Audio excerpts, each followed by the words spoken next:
morning, committee members. The Committee on Zoning, Landmarks, and Building Standards is called to order. Pursuant to applicable law, the chairman has determined that an in-person meeting is not practical or prudent. Accordingly, attendance at this meeting will be by remote means only. We'll start off with the roll call. Committee members, please unmute yourself and please note that your yes or present response will be deemed to be a yes vote when this quorum call is used as a reference vote for later items. All right. Vice Chair Raboyes. Present, Mr. Chairman. Alderman Hopkins. Present. Alderman Dowell. Alderman Sawyer. Here. Alderman Beal. There were notes. Alderman Beal. All right. Alderman Raymond Lopez. Alderman David Moore. Present, Chairman. Thank you. Alderman Burnett. Alderman Cardona. Present, sir. Alderman Wagisvac. Present. Alderman Austin. Alderman Villegas. Alderman Villegas, I thought was on the call. Okay. All right. Alderman Riley. Alderman Kappelman. Present. Alderman Osterman. Present. Alderwoman Head. Present. Thank you. How many do we have? We have 12. We have a quorum. We'll now move on to the approval of the Rule 45 reports containing the minutes of the April hearing of the Committee on Zoning, Landmark, and Building Standards. All members of this committee should have received a copy of this report electronically. And if hearing no objections, do I have a motion by the same roll call that was used to determine quorum to approve the minutes? I move, Chairman. Alderman Wagisvac. Wagisvac makes the motion. Any objections to his motion? Hearing none, the report has been approved. Is that, Mr. Chairman, this is Alderman Villegas. Glad Could you please add me to the roll? I was in another meeting. Thank you. Okay. Thank you. All right, moving on, we will now hear the items to be deferred. I'll read the file number, the address, and page number, and take a motion for all at the end. Committee members, these items will not appear before you or on your revised agenda. On page 8 of the regular agenda in the 27th Ward, file number 20993, for the address commonly known as 330 West Chestnut. On page 10 of the regular agenda in the 21st Ward, file number 20996, for the address commonly known as 201 through 357 West 83rd Street, also 8301 through 8455 South Stewart Avenue. Also on page 10 of the regular agenda in the 20th Ward, file number 20992, for the address commonly known as 835 through 861 East 63rd Street, also 6301 through 6325 South Maryland Avenue. On page 11 of the regular agenda in the 16th Ward, file number 20994, for the property commonly known as 914 West 63rd Street. On page 12 of the regular agenda, file number 21014 T1 in the 10th Ward, for the property commonly known as 10759 South Burley Avenue. Also on page 12 of the regular agenda in the 3rd Ward, file number 20995, for the property commonly known as 301 through 313 East 43rd Street and 4301 through 4313 South Prairie Avenue. Lastly, on page 13 of the regular agenda in the 1st Ward, file number 21008, for the property commonly known as 1710 West Superior Street. If no questions by committee members, Alderman Raboyes makes a motion to defer the previously listed items by the same roll call that was used to determine quorum. Any objections to his motion? Hearing no objections, these items will be deferred. We have many public speakers today. We don't know for sure. How many we got? What do we got, Raymond? Probably about 12. Alderman Burnett is here, Mr. Chairman. All right. Thank you, Alderman Burnett. We'll add you to the quorum call. All right, so we have probably a dozen public speakers for today's hearing, and we'll hear from them now. We will start with. Mr. Chairman, Alderman Austin is here. Thank you, Alderwoman Austin is added to the quorum call. And our first speaker, Blanca Torres. Blanca? Hello, yes. Can you hear me? Yes, we can. Would you Okay. identify yourself for the record Yes, and speak to us? My name is Blanca Torres, and I'm a longtime parishioner of St. Adalbert. I live on the block and a half away from the property, which is under ordinance 02019-5785, map 4H, for reclassification from RT4 to POS 4. I support the downzoning of the property of the former parish of St. Adalbert. We want to ensure through this downzoning effort that the whole community of Pilsen, former parishioners, and their area residents have a say in what happens in this special place. Our alderperson, Byron Sawicki Lopez, understood our concerns and listened to what we had to say. I am also part of the St. Adalbert Preservation Society, a nonprofit started to make certain the parishioners of St. Adalbert had a voice in what happened in their church. We have sought to keep our church open through the last 6 years when the effort to consolidate the churches started in Pilsen back in 2016. Whatever happens at this property is of paramount importance to the efforts to keep our community vital, engaged, and diverse. To be in a society, we need to hear from all sides concerned. This measure is being done to ensure that right of the community. Especially in these times of difficulty, we need to have positive and enforcing anchors to the community, places of refuge and education. We need to have places to help in the process of community building and not tearing down. This is vitally important in a place like Pilsen, who is at a crucible of their history in how we go forward to have a neighborhood that is fully participatory to a new and old generations alike. I also stand as a representative of the greater family of the St. Adalbert community who put their all in their church. Some say it is only a building and that people are what make them community, but buildings were built by these very special people. Some buildings weren't saving to enhance and provide enlightenment, to have succor and respite to bring everyone together. We went to school here. We got married here. We did all of what we had in our community. We did it here. My parents who were such people, they had worked hard within their parish to build a community that was strong and vital. My father who passed, I remember being in the church, and that was one of my first memories. He has now passed, but as so many others who have worked for this community, but they would want us to keep this place in the heart of Pilsen, beating and forever going strong for future generations to come in whatever form the community decides. Thank you. Thank you. Our next speaker is Ward Miller.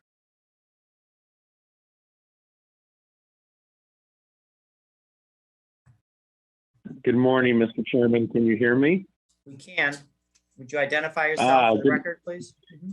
Sure. I'm Ward Miller, Executive Director of the nonprofit organization Preservation Chicago, and we're always grateful to this committee and your support of our landmarks and historic buildings throughout the city of Chicago, including those buildings which one day may be considered for Chicago landmark designation.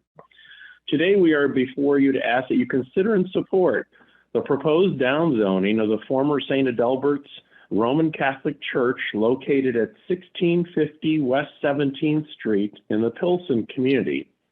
As many of you know, this Basilica Church, designed by one of Chicago's finest ecclesiastical architects, Henry Schlacks, has been on our Preservation Chicago 7 Most Endangered list for many years.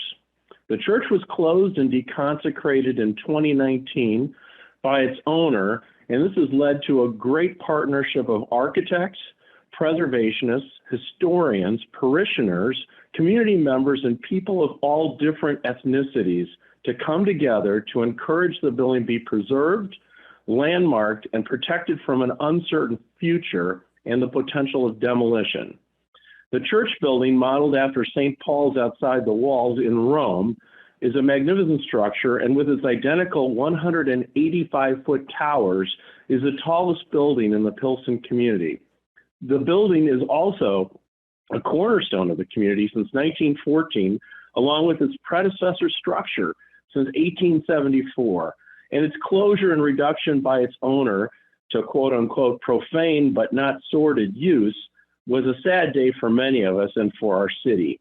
Collectively, many of us are of the opinion that St. Adalbert's should be preserved. This extends to both the exterior and the magnificent interior in all of its features and furnishings. And we want to encourage a downzoning of the buildings and site in order to better control possible reuse options. One of these from the community members, former parishioners, and stakeholders includes a proposal to retain the building as a sacred site and chapel for the community. This plan would also encourage the building not be sold to the highest bidder, but thoughtfully support the community's wishes. Please remember that these structures were built with pennies, nickels, and dimes of a community of faith and gifted to the current owners, in this case, the Archdiocese of Chicago, to maintain, staff, and protect in perpetuity. Often, as we see these days, that promise is not honored, and the spirit of the gift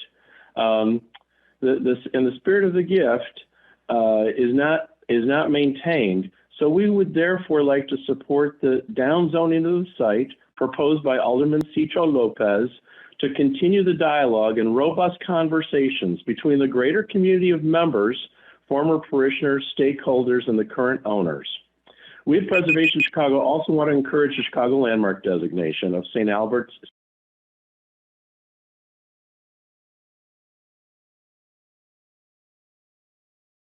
Chairman, you're muted, Chairman. Oh, I'm sorry. Our next speaker, Margot Demelle. Hi, can you hear me? We can. Identify yourself for the record, please. Hi, I am Margot Demelle. My family has lived on 17th Street for over 110 years. I lived at 1655 West 17th Street and attended St. Adalbert School. My grandfather, Joseph Konechny, worked as a bricklayer's assistant and helped place the bricks in the towers. St. Adalbert Church has immense historical, spiritual, and architectural significance for the city of Chicago, excuse me, and the world. And I would put it on a global scale. I have traveled throughout Europe and have been to many churches, synagogues, and sacred places, and St. Adalbert's is up there with all of them. It is the finest example of Polish diaspora architecture, considered by the University of Lublin, Poland in 2016. They did a survey of all the churches in America, and St. Adalbert was the first church they visited when they came. It is an irreplaceable church in terms of the immigration history in Pilsen, bringing in the Polish and the Mexican communities and being such a heartbeat for that community. In terms of architecture, it is irreplaceable. It would cost more than $100 million to build something like this right now. It has a Tiffany stained glass half dome. It has a 13-ton Carrara marble altar. It has over 14 or 16 four-story marble pillars, 8 granite pillars, and a marble copy of Michelangelo's Pietà, which I don't know how much that weighs, probably 5 tons or something. And at the point right now, it's in grave danger.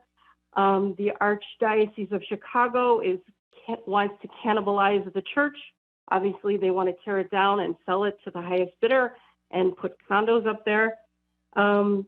They have a plan right now to move the marble Pietà out of St. Adalbert's into St. Paul's. that is posted on the St. Paul's website. They'd have to tear a wall down to get that out.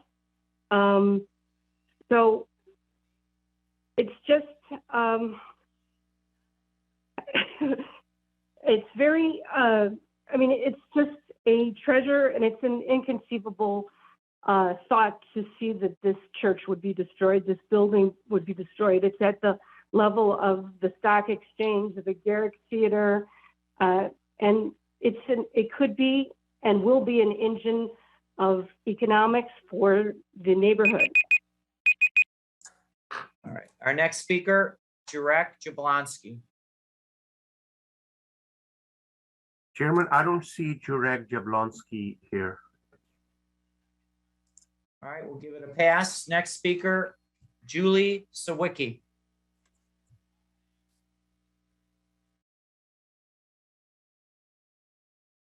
Good morning, Alderman. My name is Julie Sawicki, and I'm here today to ask you to vote yes for the downzoning proposed by 25th Ward Alderman Byron Cicho Lopez for the St. Adalbert site at 1650 West 17th Street. It's no secret that Pilsen has been fighting the pressures of gentrification for decades. Yes, housing is needed, but it is needed citywide, and there is a lot of vacant land everywhere. I am in real estate, so I understand and appreciate real estate development, but not here. Progress is not trampling over a site that is cherished by two of the largest immigrant communities in the city and the Pilsen community. St. Adalbert's is the pride of Polonia and a testament to the contributions of our immigrant ancestors. Progress is not bastardizing a church by gutting it and putting condos in it. This idea is even distasteful to non-Catholics. While the history and architecture of St. Adalbert's is illustrious and inarguable, Alderman, you may be wondering about its future. Who will maintain the church and the site, and what will become of it? For the past 5 years, we've been collaborating with the St. Adalbert stakeholders to develop a plan that respects all, first and foremost, those of the parishioners, the Catholic faithful of St. Adalbert's, and those who built it and sustained it for over 140 years. With all considerations in mind, it was important for us to develop a long-term plan that was viable and achievable, and then one that honored its original purpose as closely as possible. The core of our plan includes designating the church as a shrine to St. Adalbert's, as there is none in the United States, and to convert the convent into a B&B style retreat house. The beauty of this plan is that the retreat house would serve as a primary revenue generator to sustain this site long term. We wouldn't have to rely on perpetual fundraising or government funds. Faith-based tourism is a $20 billion industry in the U.S. alone. And St. Adalbert's has been featured in Chicago's open house program for several years, and it has attracted tourism. Preservation Chicago has listed it several times as one of the most endangered sites in Chicago. This type of plan would not only create jobs in the neighborhood, but it would drive the economy in the neighborhood as well. It would also provide a budget to do meaningful community programming. And in our current state of affairs in Chicago, we need solutions. We are in crisis. And for the solution, it's all hands on deck. We are disappointed that the Archdiocese of Chicago doesn't see an opportunity here to be part of the solution in our neighborhoods, and is instead shuttering our churches and having a fight. Our next speaker is Chris Waz.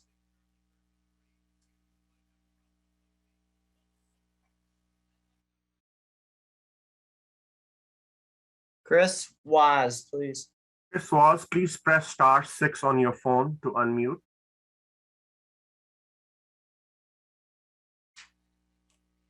All right.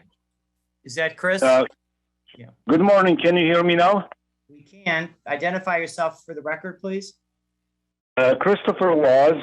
I've been involved for the last few years in an effort to save St. Adalbert's Church. As we already heard from several speakers so well articulated arguments for preserving this incredible site. I applaud Alderman Lopez for his effort to downzone the site, and I fully support it.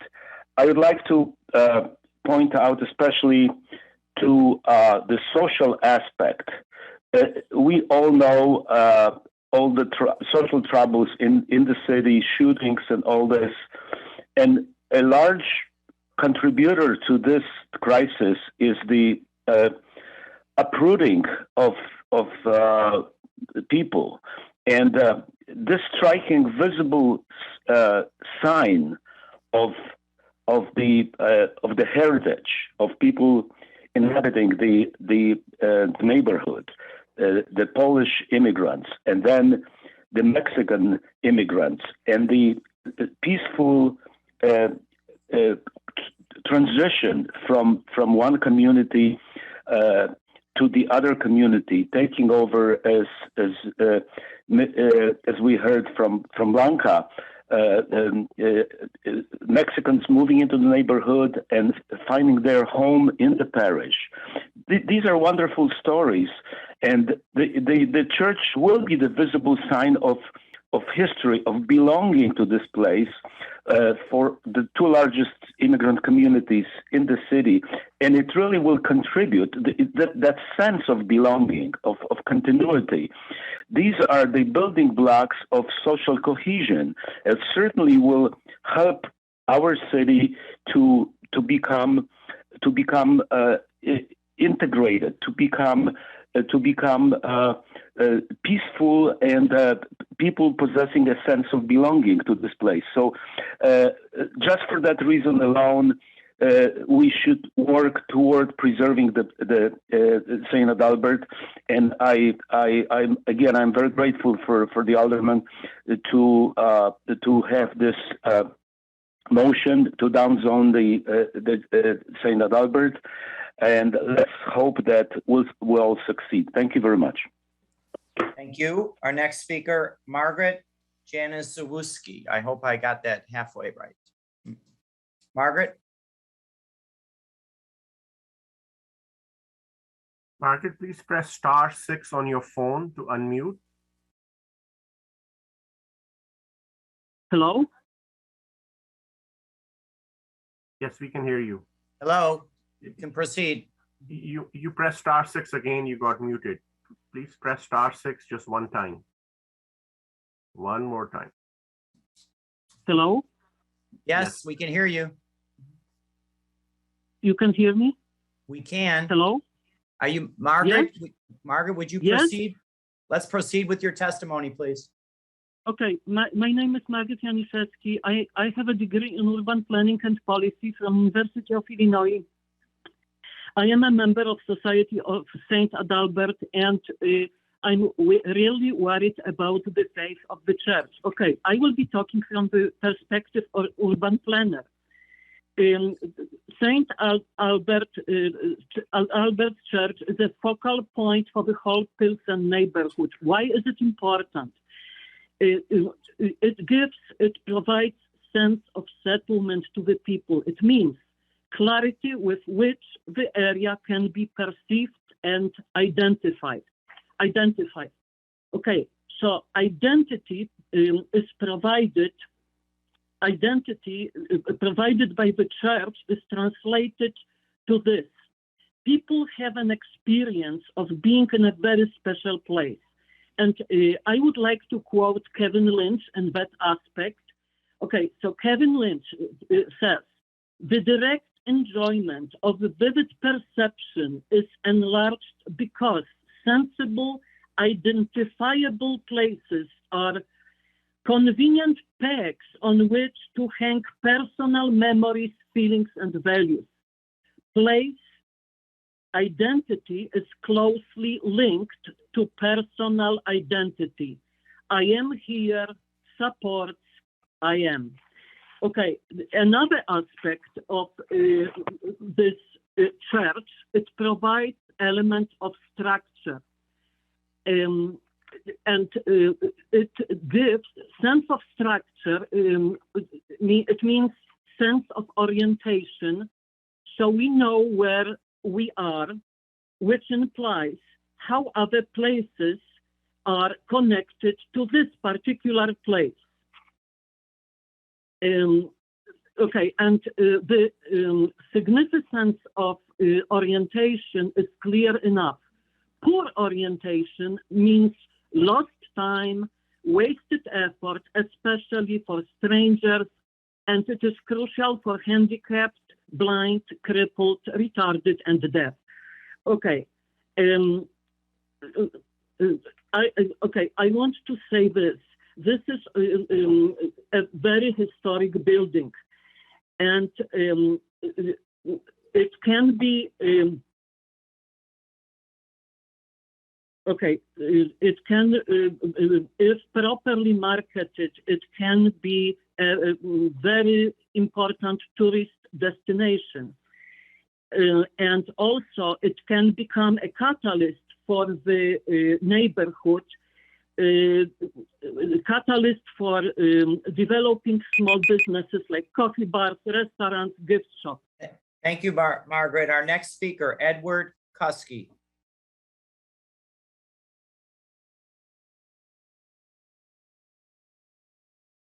Edward Kuski.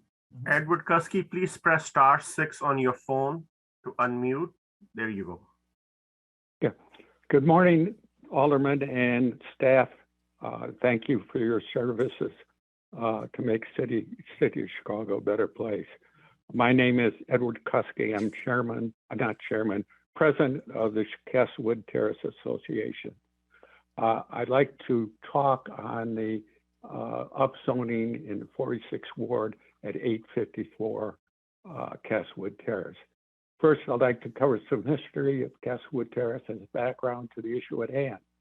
The first home built on Castlewood Terrace was in 1896. And by 1928, all 28 historic homes were in place on Castlewood. In Castlewood, the subdivision law property has a covenant on the deeds that restricts all dwellings to a single family. Unfortunately, over the years, 3 of the historic buildings were lost. The remaining 25 were listed on National Register of Historic Places in 2009. These homes have always been zoned R1. Over the last 28 years, we've had to fight to protect our covenant R1 zoning to retain the character of the street. Our covenant was upheld in 6 legal cases, including the appellate and the Supreme Court. Our best protection has been both the covenant and the zoning of R1. We want that to continue.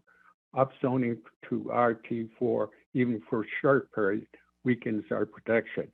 Until now, all we have of historical homes have never needed any upzone. Unfortunately, 854 has been vacant and a mess since 1992, and we would like to see it restored. The only reason we consider upzoning was the owner promised a strong binding agreement. Since February, the owner and the lawyer have never tried to negotiate the binding agreement. In fact, March 15th, they went dark and did not return any calls or respond to any emails. 41 Castlewood Terrace neighbors submitted objection letters with objection letters of upzoning without a binding agreement. I had offered them before in early May an agreement, simple agreement by email, but they never responded to that. We do not understand this behavior. Some are concerned that he may want to stay RT4 as long as he can. Is there something he wants to do that is prohibited by R1? That raises a concern for the community. Never heard about this planned upzoning ahead of time by family or the ward. Thank you, Ed, and personal greetings from the 44th Ward. Appreciate your interest in this particular application. All right. Our next speaker is Miguel Chacon.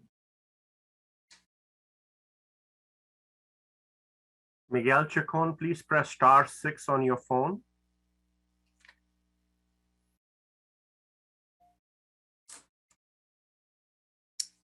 Miguel Chacon. You were unmuted just Hello. there you go. Okay. All Miguel? right, thank you. Sorry. Yes, this is, my name is Miguel Chacon, and I'm speaking today to voice my opposition to Alderman Miguel Lopez's rezoning of the St. Adalbert site. Unlike most of the speakers before me who spoke on this matter, I'm an actual current resident who has lived in Pilsen for the last 15 years, longer than the alderman has lived here.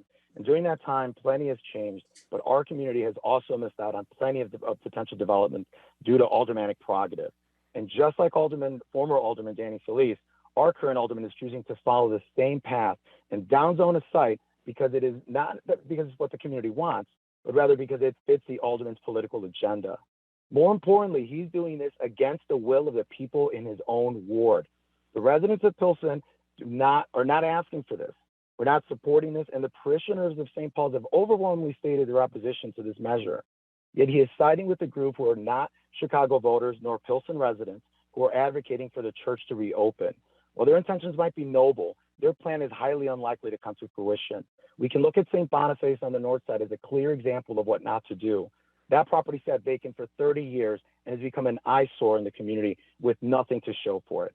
I'm sure Alderman Miguel Lopez will yell at every opportunity that he's preventing these quote-unquote backroom deals and developers don't want public meeting comments. But the fact is that the alderman has not held a single meeting about this rezoning, and he's done this in the past. His own zoning board has not voted on this, and yet he claims to support a transparent zoning process. But those are flat out lies, and he can't dispute that. This rezoning will not landmark the property. It will not save the property. We already have those mechanisms in place. This is nothing more than political grandstanding. And he wants to be nothing more than be considered Pilsen's saviors, but I'm not exactly sure what he's saving us from. We need more development. We need more neighbors in our community. And in Pilsen's neighborhood, the population has dropped. Our schools are grossly under-enrolled. Our community lacks the basic resources it needs to thrive. Yet he's more concerned about saving us from potential development than bringing the resources that we so desperately need. I encourage everyone to look past his high-pitched shouting match and PR tactics of being for the people, as he says, when in fact he's going against the will of his own constituents and leading with lies and innuendos. I know the aldermen in this committee generally side with the aldermen of each ward on the issues of zoning, but I encourage all the members to consider what is best for the city and the residents in each ward and the tax dollars and the people that live in these neighborhoods instead of the stubbornness of just one politician.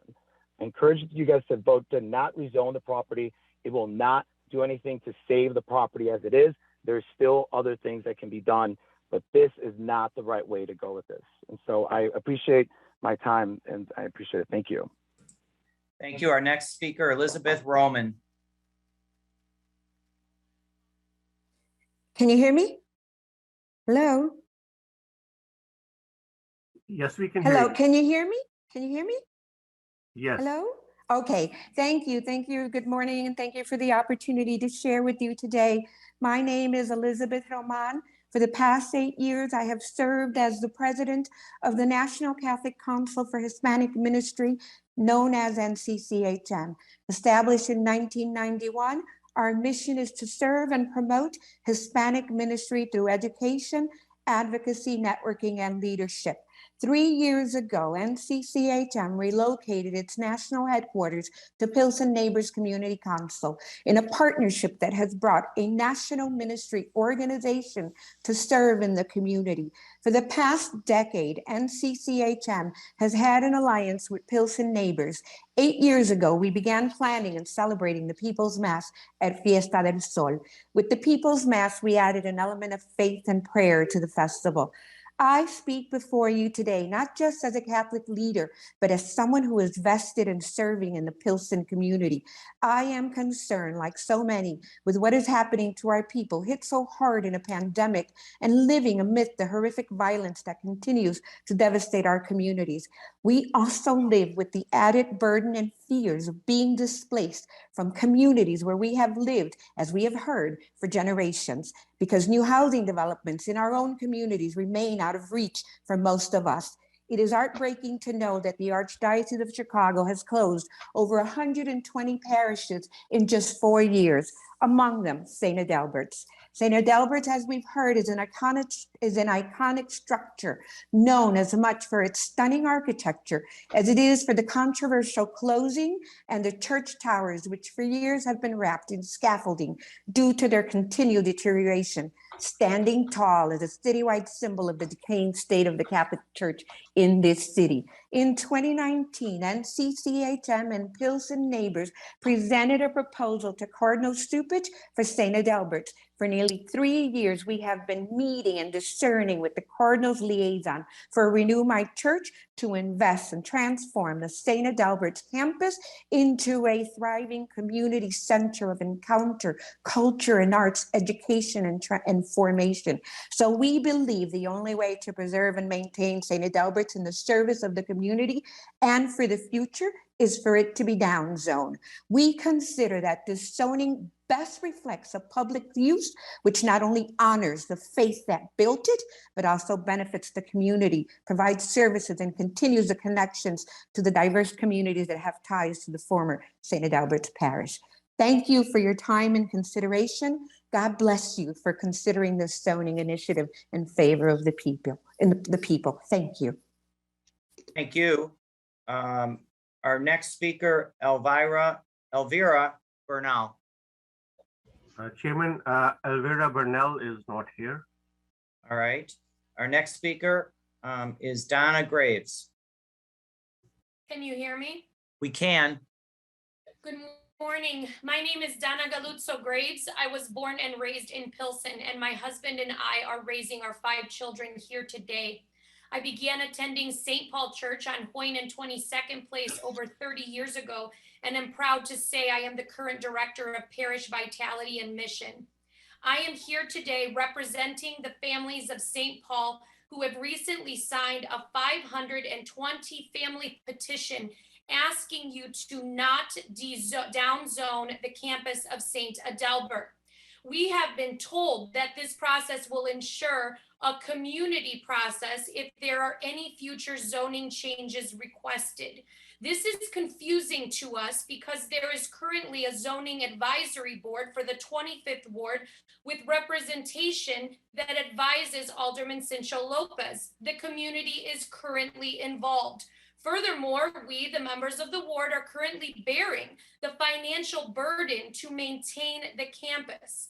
As you know, many parishes in Chicago have merged, and St. Paul has welcomed families from the latest closures of St. Anne and St. Adalbert. This merger means that St. Paul has been responsible for the buildings and the upkeep of all of these properties, as well as our own historical site. Today's 10-person finance council is made up of parishioners of each church and people of the 25th ward. We oppose this. Families from all over the city and suburbs who have close connection to Adalbert's, many have spoken today, have taken this fight all the way to the Vatican. But after years of attempts, the appeals were denied. I can understand their passion. I am saddened by their pain, and I respect their commitment to history. But this church will not be reopened. What's more, we have just been informed that the 102 residents living within 250 feet of the property who were asked to sign a petition in support of downzoning were given false information. As a Latina and a member of the community, I am offended that people outside my ward come into my neighborhood with a translator and lie. They were told there was a plan to tear down the church to put up condominiums, and this is false. The 520 families representing St. Anne, St. Adalbert, and St. Paul are asking you not to do this. We have had 2 deaths at St. Adalbert, one by suicide, and countless individuals breaking into the buildings. 2 months ago, our security team found a dead man who had broken into the property and passed away. Each time there is an incident at the campus, we have to pay to resecure the site. The building continues to fall apart. It is my hope that we can work together in the future to do what's right for the community, but this process of downzoning will not change the fact that the community will be involved, and we are asking you not to do it.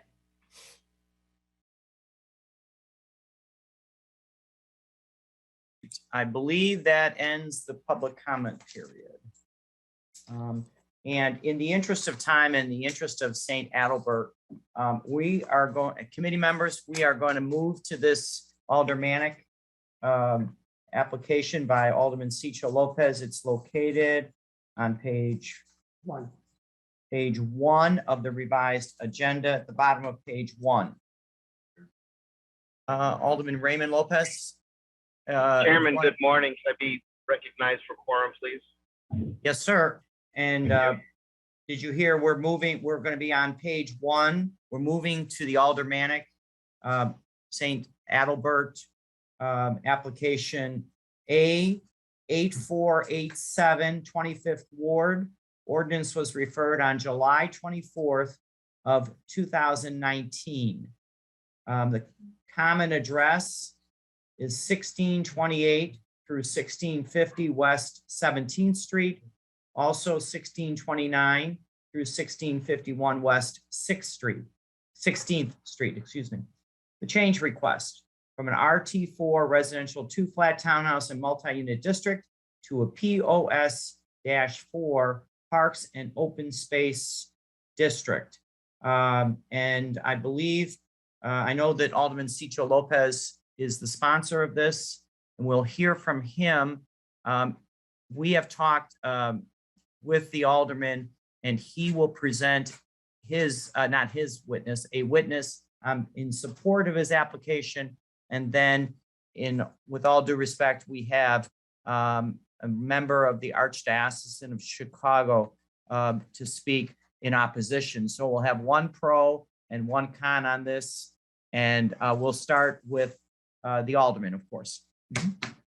Alderman Cicho Lopez.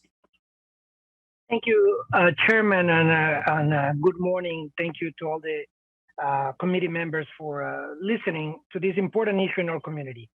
As you have heard from the public comment, many of the parishioners and residents, and we have to be factual, I'm also concerned about some of the misinformation that was spread out in terms of the issue at hand.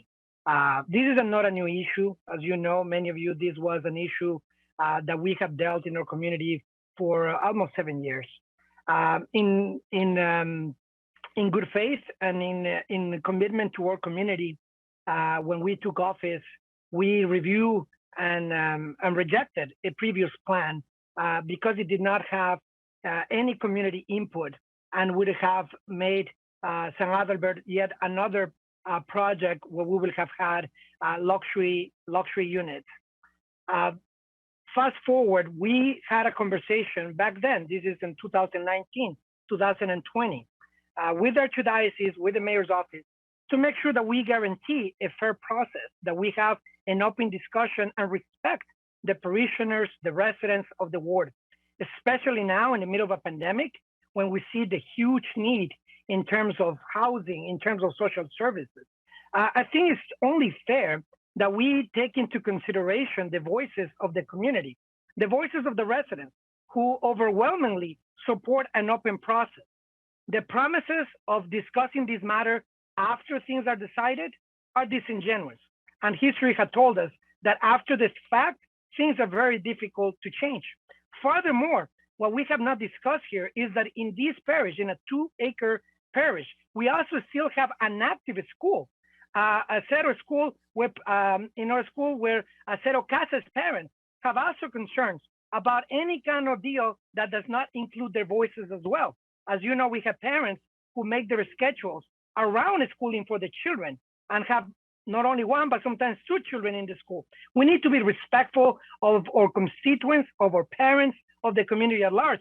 That's what in 2020, we agree with the Archdiocese and the Mayor's office to have an open process and discuss any proposal coming in front of us with the parishioners and residents as we should. Unfortunately, and again, after multiple attempts, we have not been able to even get a meeting from the Archdiocese. I sent a letter on February 15th of this year, the latest one. Again, this is an issue coming from 2019, where we had already discussed that the Archdiocese indeed has put St. Adalbert for sale, and we want to discuss the best process moving forward. Unfortunately, what we have seen and what you have heard from parishioners and residents in the ward who don't have any interest other than making sure that the community has a voice, are saying that we need an open process. As you know, I don't take any money from developers. I don't have any other stake, but as someone who grew up Catholic, I do think that our parishioners and our residents deserve an open process, that deserve a conversation and a decision that should be in the best interest of the neighborhood, not individual parishes, not the archdiocese and no one else, but the community and the parishioners at large. We ask you is simply to give us an opportunity to have an open process, to make sure that any proposal will come in from our zoning advisory board, who has recommended that we take this conversation to the public. They are not recommending that we have any behind scenes conversations. They are supporting this down zone. We also have the vast overwhelming support of residents within the ward. Even the National Catholic Council for Hispanic Ministry. We have a large community made of Polish parishioners, Mexican parishioners, who are asking to have a voice in all of this. I urge our colleagues to make sure that we give them a voice and that we're committed to have a fair process. What we cannot do is to sell a parish in the middle of a pandemic to the highest bidder and to neglect or decide later the fate of a school that is still open, the fate of our community that is struggling with displacement. What this has not been said, that displacement has affected over 14,000 Mexican residents. With this pandemic has been so rough in our community. We asking the archdiocese, we asking the St. Paul Finance Committee, who has a stake in this real estate transaction, to make sure that we talk about the urgent needs of the parish, but we'll do it collaboratively with the archdiocese, with the parishioners, with the residents, and with our office. We together can overcome the challenges ahead, but we gotta be factual. The fact is that the vast majority of residents in the ward, and I put my word on it because I have walked the streets, I have talked directly with residents, and I know they wanna be respected and have a voice in this process. The vast majority, and I think to my colleagues, please check your email when you have the facts. You have at least 50 emails that have come directly from residents within 250 feet. You have a petition with addresses that are signed and petitions also again from with 250 feet. We verified with the majority of residents and parishioners are. We're asking the archdiocese, please respond to the call of Mexican and Polish parishioners. We have sent you multiple letters, the latest on February 15th. We deserve a meeting. It is unconscionable that our community gets treated like that and that we're not even able to get a meeting. So we discussed this.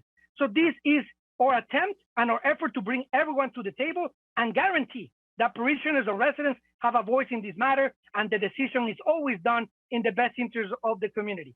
The decisions of the past, where things are done behind scenes, where realtors and developers have the first said so, are over in our community. We're asking is just for the committee to give us an opportunity for an open process.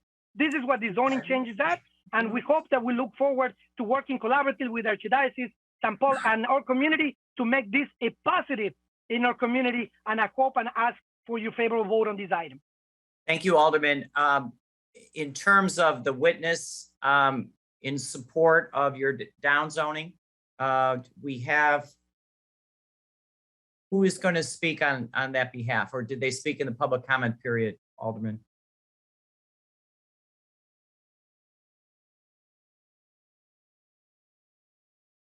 Well, I have Elizabeth is on the line. Elizabeth Roman. I don't know if she can hear us. She was in the public comment period, I believe.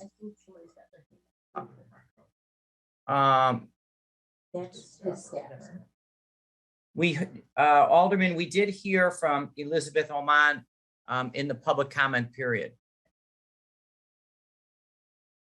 Okay. All right. Then we're going to hear in opposition is Eric Wolin from the Archdiocesan of Chicago. Eric?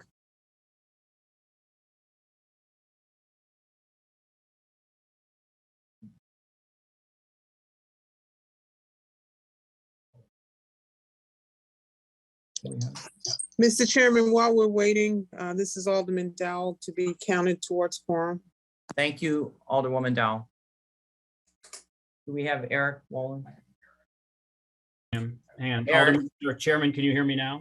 We can. Wonderful. Do you identify yourself for the record, please? Thanks. I'm Eric Wolin. I'm the Chief Capital Assets Officer of the Archdiocese of Chicago. And I do appreciate the chance to quickly present to you and talk a little bit. We've heard from a number of different constituents here. I'd like to clear up a couple of things and answer any questions to the extent that's necessary. First and foremost, Chairman, excuse me, Chairman, point of information. Can we have the guest turn on his camera so we can see who's speaking? All right, Eric, is that possible? Sorry, I thought it was on. I guess we promoted 1 second. We're going to promote. We're going to promote you. Yeah, he just accepted the promotion, so he's coming in. All right. Are we there yet? Oh, they upgraded me to be a panelist. So can you see All right, me now? there you go. There you go.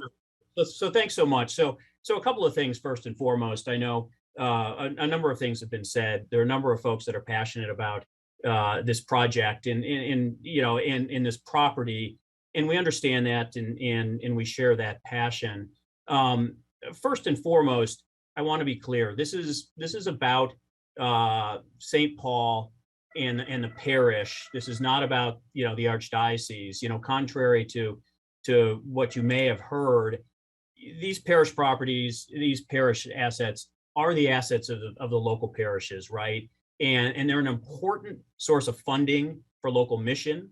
The inability to reuse these properties in some way has a dramatic impact, both as we heard from Donna, the operating cost of carrying them are significant, and the foregone cost of being able to possibly do something with them. It's a significant component of funding local mission, right? Funding the parish, funding its mission, and those funds go back into the community, right? So in this case, St. Paul has spent over $1 million maintaining those properties over the last 6 or 7 years as this has unfolded. That's money that could have gone into the community. Sale proceeds, right, and could potentially are a big source of funding mission. So this isn't about the archdiocese. This isn't about taking assets and selling them or anything to that extent. These are the genesis of this is at the parish level. We also support an open process. We've had over the last 3+ years. We've had meetings with the aldermen.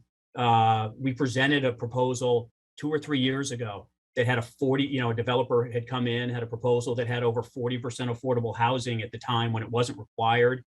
That wasn't acceptable to the alderman. He has indicated over and over again, the only thing he can do here is support 100% affordable housing. And as a matter of fact, we had a meeting with the city and others where we had a developer put a proposal together for 100% affordable housing and show that just wasn't financially feasible. That was over 2 years ago. They're just, we'd love to work collaboratively. We try to put proposals forward, and we haven't made any progress. The parish, and again, this isn't about the archdiocese, right? So the parish has reached out to the alderman, I know, in letters, going back to November, other letters in February. That's where the dialogue should take place. That's with the local folks. Those letters haven't been responded to, right? That dialogue hasn't been able to happen. That's an important dialogue to occur. There is a process in place. The idea that there wouldn't be community involvement in the ultimate redevelopment of Adalbert is simply false. That discussion has to occur no matter what. And this zoning action does nothing to make that any more likely or change that dynamic. In fact, we've heard about folks that want to preserve the buildings. The idea of zoning a site as public open space where the buildings are totally non-conforming and there can be no reuse of them runs totally contrary to that. It doesn't make any sense. And candidly, we view it as a taking by the city as you would expect we might. There's nothing that then can be done with those properties. Those properties require significant investment. We heard from members of the St. Adalbert preservation community and others, the Hispanic mission and others. All of those groups we've been engaged in discussions with for over 3 years. They have had an unfettered right to put a proposal together for us to discuss the reuse of St. Adalbert. And they failed to put together anything that is practical, feasible, or meaningful. We appreciate their sentiments, but they've had years of opportunity and have been unsuccessful in doing that. The towers at St. Adelbert require, just to stabilize them, require over $5 million of investment at this point in time.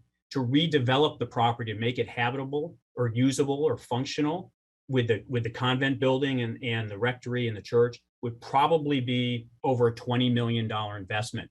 There just isn't the resources, unfortunately, in those groups or others to invest in those buildings. And so we're looking for a way to meet the needs of the parish, to meet the needs of the community. We've been very transparent that something needs to happen with those buildings because they continue to deteriorate. As we've heard, they are very costly to the parish, and and the inability to move forward on something, again, just dramatically negatively impacts the faith community locally there. As Donna mentioned, in a single day, so we were alerted to this rezoning effort last Thursday.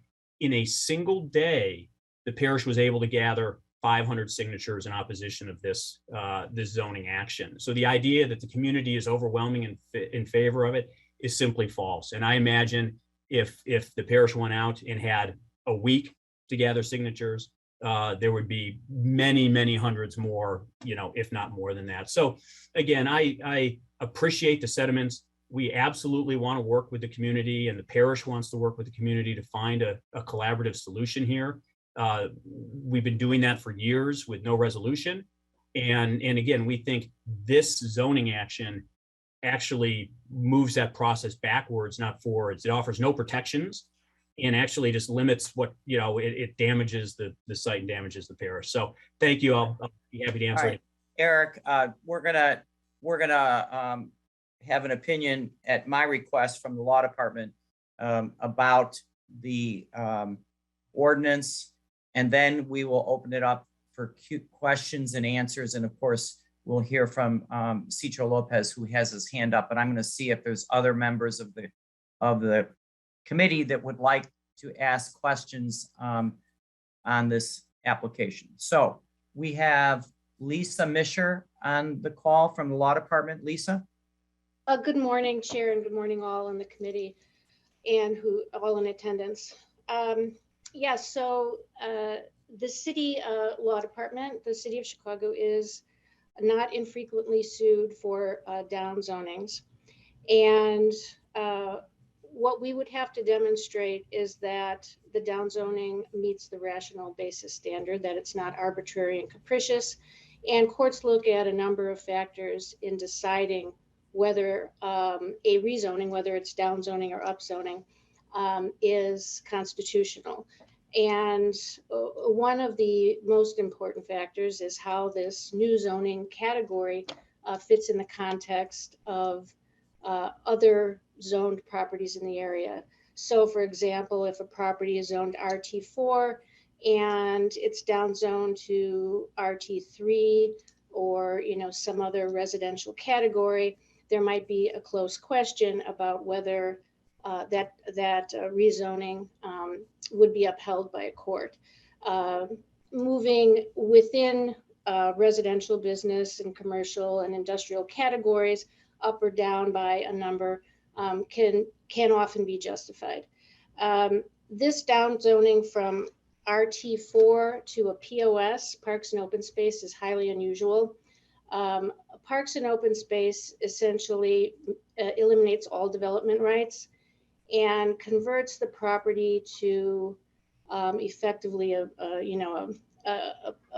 open space, almost a public use. The church property, although a church like a community center has characteristics of community property in that all are invited, it's private property. It does not belong to the public. It will be viewed as private property in court, and a court would look at whether this change in zoning from RT4 to a POS is a legitimate down zoning. Based on our experience, I don't think it would withstand that test. A POS is, it just eliminates all development rights. And what communities, if a community wants to convert property to a public use. In our system of property rights, the way to do that is to buy it, not to downzone it to a point where it can't be used, and to use that downzoning as leverage for demanding a different type of use. I'd have to say that I have a very negative outlook on how this would prevail and how this would be decided in court. All right, Lisa, thank you for your opinion and law department opinion. I'm sure you'll be on the call if people have questions from the law department. All right, and we're a couple of other hands up on this item. We'll start with Alderman Kappelman. Excuse me, Chairman. I raised my hand before. Look, you will be closer on this. Okay, there might be questions for you, the law department, or for the archdiocese. This is how I'm running the meeting. Okay, you will get your final say. You'll also be available for questions, but we need to hear. We've heard from you on your opening statement, and we're going to hear. I'm going to let the other committee members ask some questions both to you, the law department, and the Catholic Church. So that being said, I'm going to call on. I will call on you, but I'm going to call on Alderman Kappelman first, by Alderman Raymond Lopez next, and Alderman Cardona third. And then I'll ask you to respond, because you might have questions asked of your application. So let's start with Alderman Kappelman. Thank you, Chairman Tunney. I heard the testimony of so many people living in that area and their passion for that community. I fully get it. And many of you know, it's no secret, I'm a former Franciscan friar, and that's actually what brought me here to Chicago. I have a brother who is a Dominican priest on the West Coast, and we talk all the time about what the Catholic Church is going through. It's a very tough times now, with a drop in attendance and actually a drop in people becoming Catholic priests. So I fully get that. My concern is, as an alderman, I took an oath of office that I would uphold the US Constitution. And this really smacks of going against the Fifth Amendment, where it's a taking. Now, we can sometimes do that if we offer them something back in return. So my question is, if we're going to downzone this property, which devalues it, which goes against the US Constitution, the Fifth Amendment, what are we doing to incentivize them? What are we giving back so that it does not look as if we are taking? So the question is the taking issue that Lisa Mischer had talked about. I'm going to ask if Alderman Cicho Lopez would like to respond to the question by Alderman Kappelman. And let's respond to the question. I will be very clear, and I tell you that there's no secret that we have differences in some of the recommendations that oftentimes come from the law department. Last time we had this recommendation by the law department, they told us that we could not settle the case of 18th and Peoria. And because of our insistence, and by the way, that was another property that the Midwest Jesuits sold it to a developer, only to find ourselves later in a legal battle that was costly to the city. In fact, cost us $12 million. The irresponsibility to look at these matters factually, because of the relationship that the mayor has with the archdiocese, is unconscionable. I tell you that it is clear, because we got the recommendation of the zoning change by the zoning administrator. This is the first time that the law department expresses any concern. But I tell you that this zoning change is legal, and it will stand, because there has not been any proposal in front of us. There has not been. There's multiple communications with archdiocese where we have asked multiple occasions to disclose any proposal and to have an open meeting. They have not responded a single time. Mr. Walling, Tell our office how many times we have in touch with our office, how many times we have responded in Okay. writing. So the All right, legal all right. opinion, the All right, legal you've opinion made here your is point. malicious. No, It's you've malicious. made your point. We're still going to hear from you at the close, but I want to move on to Alderman Raymond Lopez. Chair, I just I'm wanted to sorry, add that Alderman Kappelman. Mhm. my question was not answered. If we're going to take something away, Right. and that's downzoning, what are we giving back that the Archdiocese feels comfortable with? Right. I'm not going to speak Oh, for like Alderman. All right. Again, we're happy right. to talk this conversation with Archdiocese, but it takes two to have a conversation. If the okay. other side doesn't want to talk, All right, so Alderman Lopez, you've got to hear the debate among the committee members. I know you have strong feelings. We've heard both sides have strong opinions on it. So what I assess, Alderman Lopez says that he believes that this is passing the test of time and will be constitutional. All right, Alderman Raymond Lopez. Thank you, Chairman. The original Alderman Lopez on deck now. And I am parked, so if anyone sees me in my car, don't worry. I do have a question for the Archdiocese. Is there a buyer in mind for this property? We do. Sorry, we are in discussions with a potential buyer. Eric, just for the record, responding to Alderman Raymond Lopez, identify yourself for the record and your role with this Archdiocese. Sorry, Chairman. So Eric Wolin, Chief Capital Assets Officer of the Archdiocese. So we have had, over time discussions with potential buyers of the property. And in conjunction with those, historically, we have had discussions with the alderman on and off as that interest has occurred. We are in discussions with another potential buyer right now. We don't have anything signed. The expectation, of course, is that any potential proposal, we're not a redeveloper, right? We're not in the business of redeveloping properties. So ultimately, we would identify a buyer, and they all fully know that there is a public process that they would have to go through to vet any sort of plans. Okay, Eric, you want to complete the thought? We're going to complete the thought. Sorry. Answer the question, and then we'll ask Raymond Lopez if he has a follow-up question. Absolutely. So there is a buyer we're in discussions with now, but nothing has been finalized at this point. And what is the Raymond? Excuse me, Chairman. What is the scope of the project, and what's the price? So I can't disclose that. It isn't finalized. What I would tell you is their plan would be to reuse the buildings. What's the scope of the price of sale? Roughly. That I can't disclose it because it isn't final. Sure, you can. Actually, you can. Well, And Chairman, Wait, Raymond. I would Raymond, remind if the he city. Raymond, if he Chairman, says, let me just say this for the record.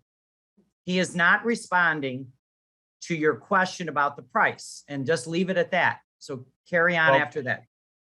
I won't leave it at that, Chairman, because this committee 3 years ago knew the selling price of church property when the Archdiocese sold the parking lot at Chicago and State. We were well within our scope then to ask what the price was and what was going on. So this is not outside of past precedent, because I was here in that chamber when we had this discussions with the Archdiocese last time. So I'm confused from a historical sense as to why I can't get an answer, even in vague generalities, what we're talking and how much this is going to raise for the Archdiocese. Because my understanding is that no parish owns property unto themselves. They are all owned by the Archdiocese. So for the Archdiocese not to be able to tell us what the price is, when past precedent, as we've been told that, seems to tell me there's something else that there's something underhanded, for lack of a better expression. So I would like an answer, because I'm owed one. So let me reacquaint you with the Holy Name parking lot site. When a private application came before this committee about a redevelopment plan was when we had a redevelopment plan, that was when the question about the value of the underlying real estate. It was not in, it's a different case than what we're experiencing right now. We had much more of a development plan to entertain and to possibly approve or not approve. Thank you, Chairman, for that, because that's exactly my point. I think that's my colleague's point for why they want a down zone, because there's not enough information being shared at the moment with the current zoning, which would beg the question, which is a tool that we've all used, every single one of us, to downzone properties to ensure the community has access. So I think while the Archdiocese and the would-be developers are not obligated now to tell us anything, the downzone would make that a requirement. And I think that is why we all need to support this, because clearly there are answers to be had that are not being gotten. And the only way to force the issue is to downzone this property. And I support that. Thank you, Chairman. Thank you. Alderman Cardona, please. Thank you, Chairman. This is a question to the Archdiocese. Eric, if this process goes to downzone it, will the Archdiocese sue the city of Chicago? In most likelihood, yes, to preserve our property rights for the reason. Sorry, do I need to identify myself every time I answer, Chairman? No, I think the first time was Okay. there under this test and this type of test question and answer period. So I think the simple answer is yes. Alderman Cardona. This is for the law department. If this matter does go about in court, what is the possibility that the city might lose or the city might win on this action? I think there's a significant chance that the city will lose. The court would look at, I mean, there's the two primary claims would be the takings claim and a substantive due process claim, which looks again at whether there was a rational basis to the downzoning. And there are a number of factors the court looks at. The takings claim is probably the easiest one to articulate, which is you would evaluate the value of the property under its current zoning, and then the value of the property with POS zoning. And if there is a substantial diminution in value, there is very likely a takings claim. So, you know, courts, I will say courts are very deferential to the city under the substantive due process claim.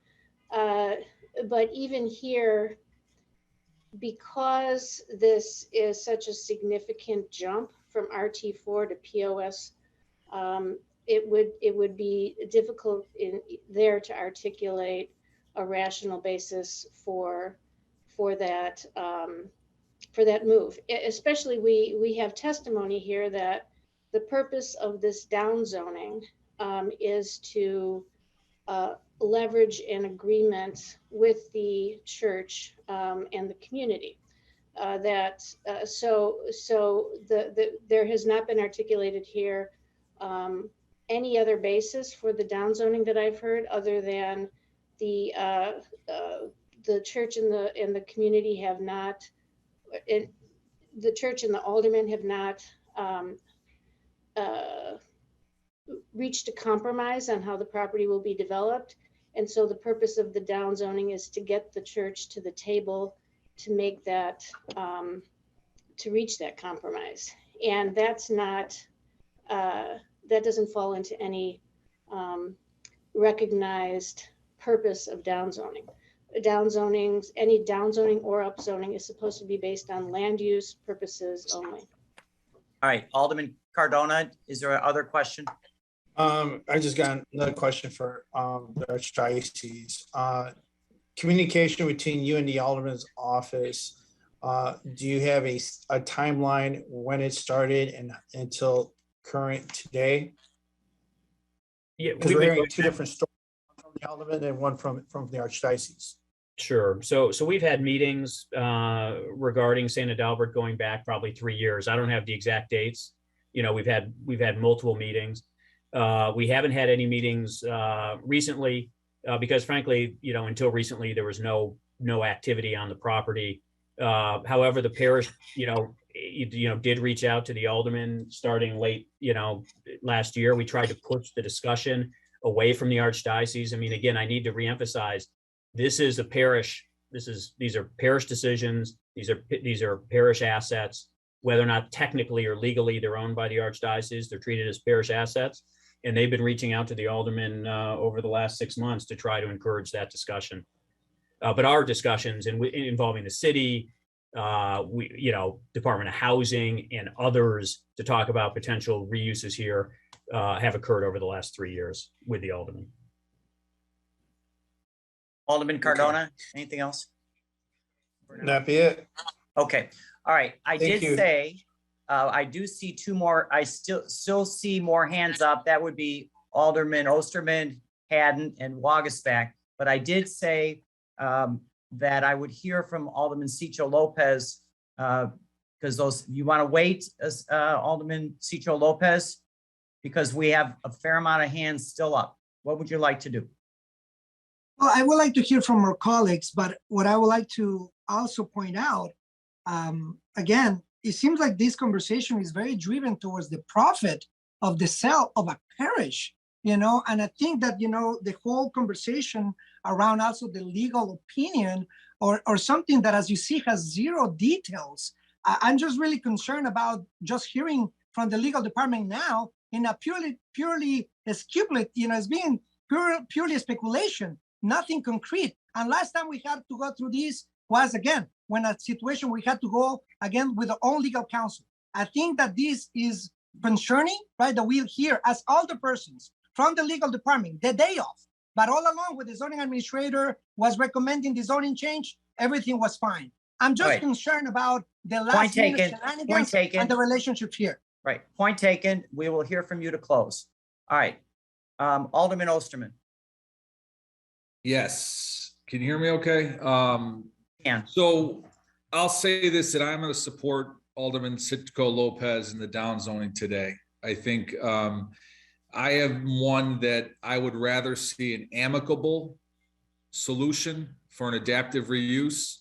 Amicable means people sitting down together and not yelling at each other on both sides. So I will say that that's the case. The bigger issue that I'm going to point out to my colleagues is this. This is not the first, nor will it be the last situation like this that's going to occur in our city. And I think that it would be wise for the planning department to sit down with the archdiocese first and talk about all of their properties that they have and what their future plans may be, to look at it more holistically instead of it being one at a time, because the archdiocese is the largest of the churches in our city that have issues with older buildings and decreased parishioners, but they are not alone. But it would be in our city's interest to look at this holistically and not get into a fight neighborhood by neighborhood. If we look at it holistically, there could be a win-win there for everybody, where these buildings and properties can be used in a positive, constructive way and not pitting the church against us, where we may end up in court or we may not end up in court. Because otherwise we're going to be spending a lot of time in the zoning committee on all of these churches. And I think once we deal with the Catholics, we go on to the other faiths that are all having similar problems. And I think as a city, in a place that needs spaces within communities for young people and old people to gather safely, we should look at this in a positive way instead of in the way that we're in right now. So I'm with the alderman today, but I would encourage the law department, the planning department, to look at this more proactively and how we move forward. Thank you. Thank you, Alderman. Alderwoman Maria Haddon. Thank you, Chair. I also, I've been listening and I've read a lot of the comments and testimony that was sent to the committee that you forwarded on to us. I'll say I'm also in support of Alderman Cicho Lopez's efforts here.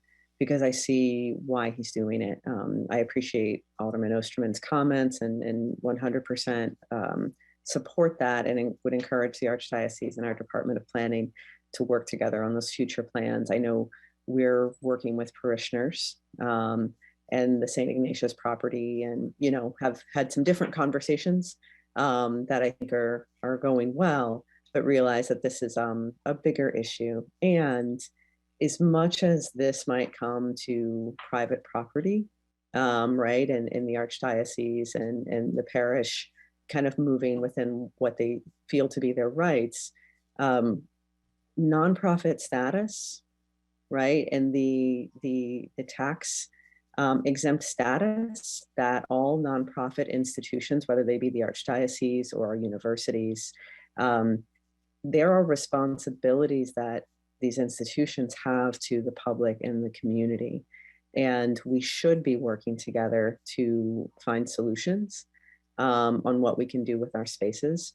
We certainly are in need as the city, as residents. And I know that if we are looking and questioning the use of what powers and authorities we have as older people, we should be using our powers and authorities in support of our constituents and our parishioners in order to make sure that they're at the table, that they're part of the discussion, and that they've got voice in the solution. So that's why I support this effort, to make sure that those conversations can continue, because it's very difficult, and there's oftentimes an imbalance of power between large institutions and the residents that we serve in not being given the information and the feeling that things are being done behind closed doors and not necessarily having information disclosed, even in a public setting when asked.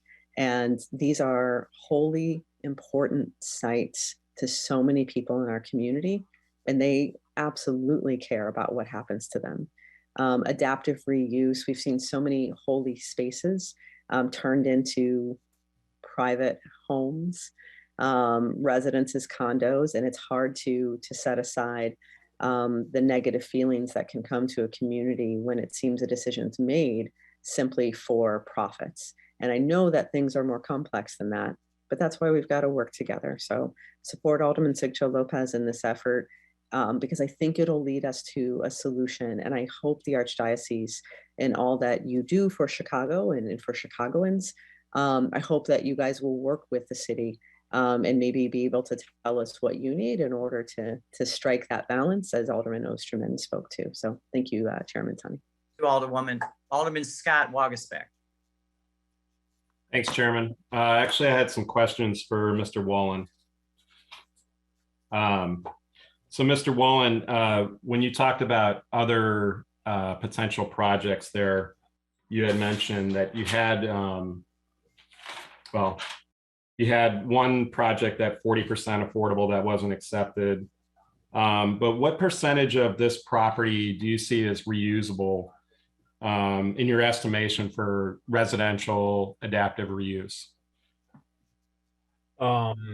I guess that's a tough question to answer, right? I mean, it is a very large, very expensive, very complicated building. I think we've had, in the past, we've had proposals to us that would redevelop, the entire property into residential of some sort, right? With a component of affordable, a component of market rate.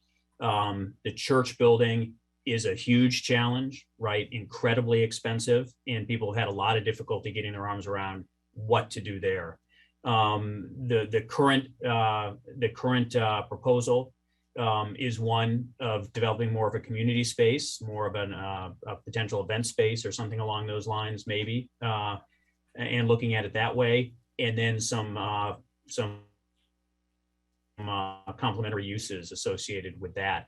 I think our expectation had always been that it would be a residential, reuse of some sort, adaptive reuse. But that's the economics have been challenging. But it's an adaptive reuse that you were looking at, not a tear down of.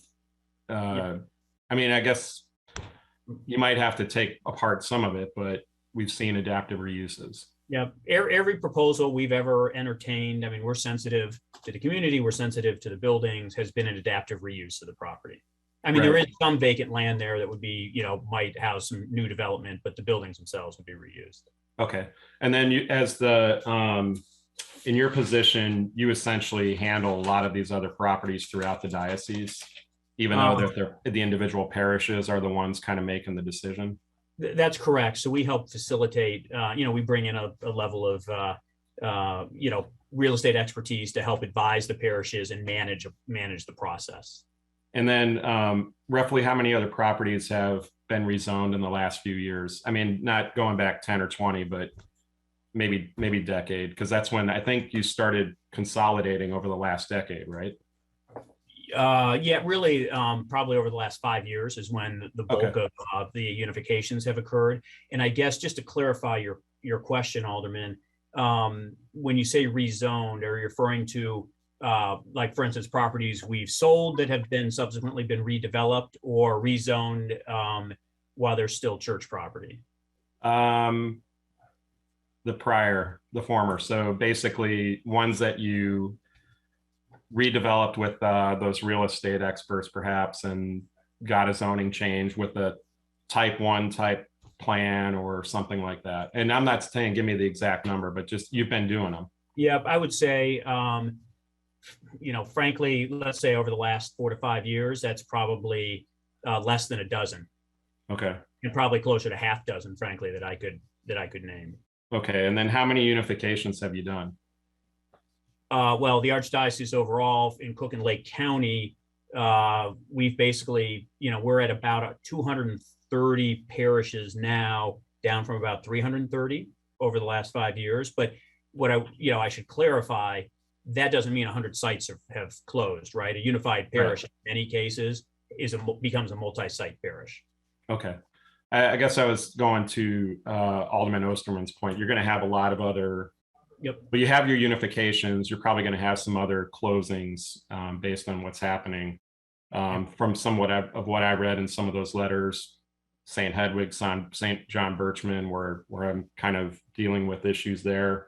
And then my last question is so I get the rough idea of what you had there, but what's the typical reuse or rezoning classification that you achieved in some of those other developments? I mean, I know of the one with St. Hedwig. I know exactly what happened there with the affordable piece and the residential reuse or adaptive reuse of the convent. I've done other convents and other non-Catholic churches. So I just wonder roughly.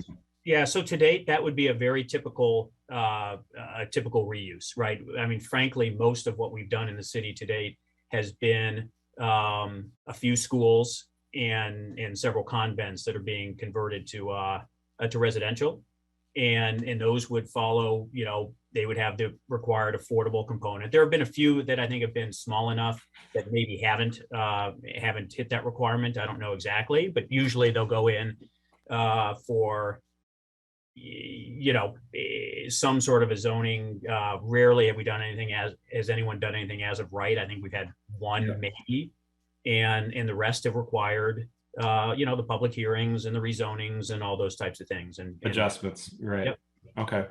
And then in each one that we did, I think we did go back and forth quite often, but it was part of the community, the church community, the parish, and the diocese all at the table, plus those real estate experts.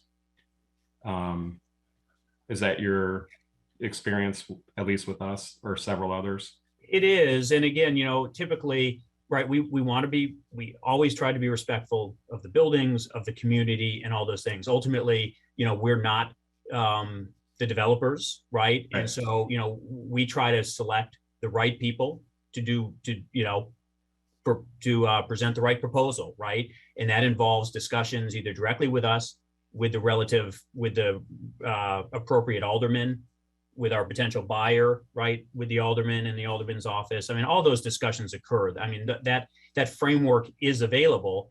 Almost all of our properties in any sort can't be developed as of right. They're just not known that way. And so the opportunity for community input, for discussion, occurs in every case. I don't know of one where that didn't occur. Okay. All right. Well, I appreciate the answers to those questions. I see what kind of position you're in, but I also appreciate the letter, although I don't know. Thank you, Mr. Wallen. Chairman, I don't know if Lisa Mischer could answer this question too. She had mentioned that when it comes to lawsuits, it's about the actual zoning change. And if it's, I remember what specifically the word was, it has to have,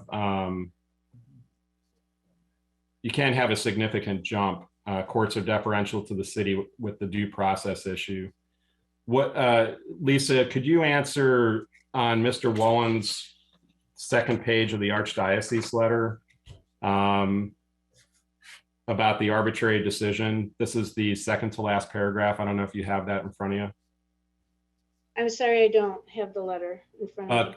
If I could just read it, the real portion real quick. It's, in addition, we view this action, this is from Mr. Wallen, as a violation of the Religious Land Use and Institutionalized Persons Act, Religious Freedom Restoration Act of 1993, and then the Illinois Constitution as discriminatory against religion and a necessary burden on religion. So in that sentence there, when we're looking through the law department at when the court is looking at these types of decisions, do they typically include that on a zoning decision, or is it relevant or irrelevant? Well, it can be relevant when especially when the church or other religious institution is operating. I think it's different when a church is no longer functioning as a religious place of worship. So I know you don't have it in front of you, so I know it's kind of difficult to answer that, but we are in a better position because the church is no longer acting as a religious place of worship. But it's not, I'm not an expert in that law, but I don't think it's completely off the table because, for example, I would just like to say that a court doesn't distinguish in zoning decisions between, nonprofit religious institutions and what sort of duty they owe to the community and a private property owner. Okay. Does not distinguish. No, a court will look at the zoning decision, independent of who the property owner is. If it is a private property owner, the church would be treated the same as any other private property owner. Okay. All right. Thank you for that. Appreciate it. All right. Chairman, you might want to send the letter over to her. But that's all I had. Thank you. Letter's been sent to Lisa Mischer. Okay. All right. Our final question from committee members is Alderman Hopkins. Yeah, thank you, Mr. Chairman. I just want to make sure I'm correct on this. This is a change to POS 4, the cemetery classification. Is that correct? Yes, POS 4 is the request of the Alderman. Is there any other use within that sub-designation besides cemeteries, or is it let me ask cemeteries Patrick. exclusive? Brian, if you don't mind, I'll ask Patrick to just elaborate on the POS 4. Thank you. Sure. Hi, good morning, Chairman and Alderman. Patrick Murphy with the Department of Planning. So it allows for wireless communication facilities and minor utility services, which are available in other zoning districts as well. But from the pantheon of open space uses that are available in a POS district, there is nothing else allowed in a POS 4. And am I correct in that any of the other POS districts would require public ownership of the land at the time that the zoning designation is imposed? Correct. It's designed for publicly owned real estate. Yes, sir. Right. So this is the only one that could be used on land that is not owned by a public entity. Yes, sir. Is there any portion of it that would currently be in compliance with POS 4 if we pass this? No, not strictly speaking. No, from what they are, from what the facility is used for. No. Okay, well, I'm not going to say anything more because I'm creating a record here, but I'm going to stand with my colleague on this, but there's obviously some pretty serious defects with this. Thank you, Mr. Chairman. All right. So Alderman Cicho Lopez, we want to take a vote if there's a recommendation or a motion, but do you have the final say, as I said before? Yeah, no, thank you, Chairman, and to our colleagues. I want to reemphasize our commitment. I think Alderman Osterman said as well. Our commitment is to have an open process. I think that what we're asking our community is to look at the facts. And the facts of the matter is that we have a community that is struggling. It has a struggle and being victim of corruption, of displacement, you name it. A community that needs help. What we're asking is to have an open process. Last time this was told, this same discourse was used. The developer that supposedly is offered 40%. That is not correct. It was less than that. It was merely a mere 30%, perhaps with the studios. By the way, this developer also was the developer that whitewashed or beloved Casastlan. And that is why they had a lot of tremendous opposition. Not only did not offer adequate affordability, but also was a developer that was questionable in our community.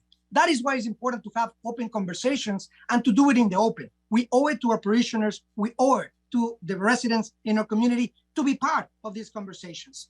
We understand the need, I think now more than ever, to have, as you see, independent legal counsel. We believe strongly, as we've done with 18th and Peoria, that time will be wise and will prevail because we're doing it with transparency and participation of parishioners and residents. Make no mistake, this is a proposal that will blindside our community if it's allowed to go unchecked. That's what we need to make sure that as elected officials, and I think every other person here must have the pulse of our community. This is a community that is asking for help and transparency, and this is our intent and our commitment here publicly to do so with the Archdiocese, with our parishioners and residents, but do it in the open. We take risk all the time, and settlements are taken by the city, as legal department said, often. But when has the city taken a stance for the right thing, to take a risk for the community that is seeing unprecedented crisis? We're asking you to take a decisive vote to make sure that we hear our parishioners, and we believe also what Alderman Osterman said, and said it well. This is an opportunity for us to have a different approach to empty parishes, to give an opportunity to recreate and transform, especially in times of crisis. We need these spaces to thrive. Again, Right. and the last Alderman thing Lopez, will you summarize, Yes. please, so we can get Yes. going? Okay. Yes, thank you. So, well, I think the last thing I like to say is to please give us a chance. We see how in other communities, people have had an opportunity to have a seat at the table. We hear multiple examples. There is precedent. Why the Latino community, and the Polish community for that matter, is not being treated the same. That is discriminatory. And we ask the Archdiocese to sit at the table, to sit in transparency. We can hear the different plans here. This is the first time I heard many of the things that the Archdiocese said. Why we don't say those things in the open and in meetings? We have our community to work with us. But what we cannot allow is in this kind of organizations that don't pay taxes to try to profit when we have an unprecedented crisis. Please, to my colleagues, I urge you, stand with our community. You have our commitment, and I know that we will pass legal muster. And thank you. Again, sir. Thank you. All right, I appreciate it. If no other questions by committee members, do I hear a motion do pass by the same roll call that was used to determine quorum? So moved, Alderman Lopez. All right. Any objections to his motion? Alderman Kappelman votes no. Any others? Chairman, I'd like to be recorded as no. All right, let me do that. Well, hold on. I'm going to do a roll call. Okay. So, all right. We're going to take a roll call on this item, please. I'm going to start with Vice Chair Raboyes. No. I'm sorry. Is that a no? No. Okay. Alderman Hopkins. Aye. Alderman Dowell. Alderman Sawyer. Alderman Beal. Alderman Raymond Lopez. Aye. Alderman David Moore. Alderman David Moore, aye. Alderman Rodriguez. Michael. Aye. Alderman Cicho Lopez, Aye. Alderman Burnett, Aye. Alderman Cardona. Aye. I'm sorry, we get Alderman Cardona, Aye. Alderman Wagisvac, No. Alderman Austin, Alderman Villegas, Aye. Alderman Riley, Alderman Kappelman, No. Alderman Osterman, Aye. Alderwoman Haddon, Aye. Chair Tunney is a no. Alderman Dowell is an aye. Alderman Dow is an aye. 11 ayes, 4 nays. Anyone else? All right, so we have 11 ayes and 4 nays. This will be reported out in the affirmative at the council meeting on Wednesday. All right, thank you, everybody. And we will go back to the regular agenda and we'll start off. What was on page 4? You are, yes, the addendums. Work. All right. Okay. We'll start off with the addendum to the agenda. The first item on the addendum is document number 02022-1035, the amendment of the municipal code section 17-6-0403-G, excluding food and beverage retail sales use group within planned manufacturing district number 4B from required floor area limits. Alderman Burnett, would you like to speak on this matter? Yes, Mr. Chairman, thank you very much. If I'm not mistaken, this is the ordinance that allow for folks to get liquor license along the river. We have a large music venue at the site of Morton Salt that's going to bring a lot of tourists and a lot of money to the city of Chicago. So I ask for the committee support. All right, we have a question here just to affirm what we are attempting to pass. Patrick Murphy, would you get on the call on this one just to make sure that we're on the right application that the Alderman has presented? Right. Alderman Burnett, this is Patrick Murphy with the Department of Planning. Alderman Burnett, this is the ordinance regarding PMD zoning designations, not Riverwalk uses and liquor licenses. There are current. Oh, go ahead. Just excuse me. I'm in the car and I listened to you briefly. So this is which one? This is the PMD. Yes, sir. To do what? To allow. Go ahead. No, that's excluding something. Right. There are. Patrick. Sorry. Go ahead. There are already certain allowances for uncapped food and beverage retail sales in PMDs. This adds another PMD subarea to that. Exactly. This is not the Morton Salt area, Alderman Burnett. Which area is this, Patrick? This is Kinsey. Oh, this is over in Kinsey. Oh, this is oh, okay. And did I introduce this, Pat, or ask you to do this? Yes, you introduced it, sir. Would you like me to call you, sir? Yeah, can you explain? Sure. Can you put it on hold? I apologize, Alderman. You know, I have 100 of these things going on and I can't remember them all. But let me get refreshed on it, okay? All right, and so it takes time. we'll come back to this with Alderman Burnett in a few minutes. Okay, thanks. Thank you. All right, so next item is one historical landmark fee waiver, document number 0R2022-114 in the 46th Ward for the property located at 1039 through 1059 West Lawrence. We have Ms. Rhymes, who's on? Michelle. Michelle Rhymes, would you talk to us about this item? Good morning, Mr. Chairman and members of the committee. For the record, I am Michelle Rhymes. I am a project manager with the Department of Planning and Development and staff to the Commission on Chicago Landmarks. The applicant is seeking a permit fee waiver in the amount of $43,904.70 for the expenditure of $5 million for the repurposing and alterations and renovation of a building that includes facade work, installation of new storefronts on the first floor, the installation of windows on the second floor, construction of a new roof with the addition of a solar panel, interior work including the installation of new mechanical, electrical, and plumbing systems, and finishes to the elevators, walls, hallways, apartment kitchens, and the bike lane. The project scope also includes the construction of a landscape courtyard with a dog-friendly area. The property is located at 1039 to 1059 West Lawrence Avenue.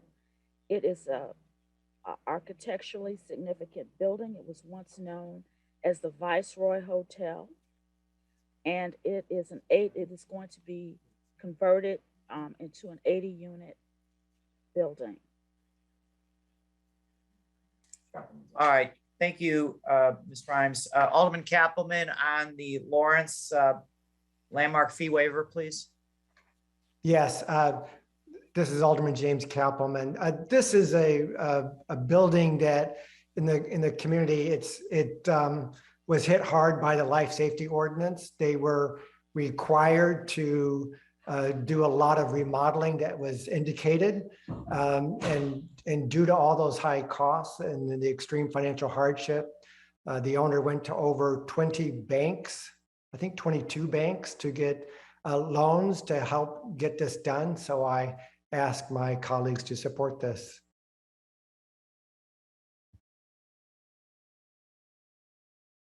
Move to pass, Chairman, if there's no questions.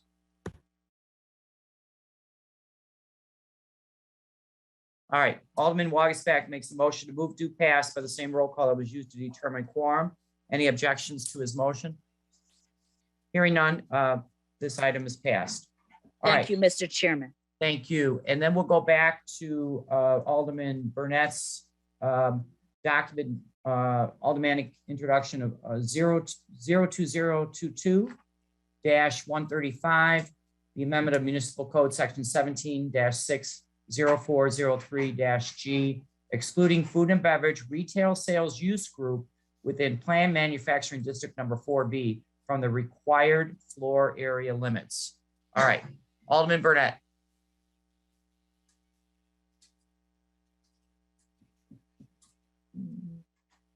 Walter. I know you're in the car.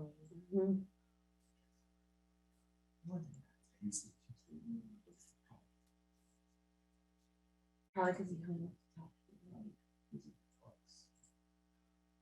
I apologize. Okay, we got you now. So let's talk about this aldermanic. Can you hear me, Alderman? I'm back. We're back and we need to hear from you. Yeah, definitely. So Patrick gave me some clarification. I have a sub area in my PMDB area in the Kinsey area. We're bringing it into conformity as all other sub areas throughout the city to allow these things to happen. In particular for me along Ashland Avenue, there's opportunity for an establishment to come, but we're doing it for the whole area to be consistent. I asked for the committee support on this. We're just trying to bring it into conformity with all the other PMDs to have sub areas like this. All right. All right. And you have an active applicant that's wanting to fill the space? Well, there's a potential applicant, but I, that's speculation. But we did a sub area along Ashland Avenue where we allow for more commercial spaces to go up. And we want to allow for those areas to be able to have these things. Great. Okay. Questions for the Alderman? Hearing none, can I get a motion to move do pass for the same roll call that was used to determine quorum? Can I get a motion? Alderman Kappelman makes the motion. Any objections to his motion? Hearing none, the item is passed. All right. All right. I know we will hear from you later, Alderman Burnett, I'm sure. All right. Now we're on page 5. It's fine. Okay. Now we're moving on to large signs over 100 square feet in area, 24 feet above grade. We'll hear them all together. I'll read the ward, followed by the address, and take a motion at the end.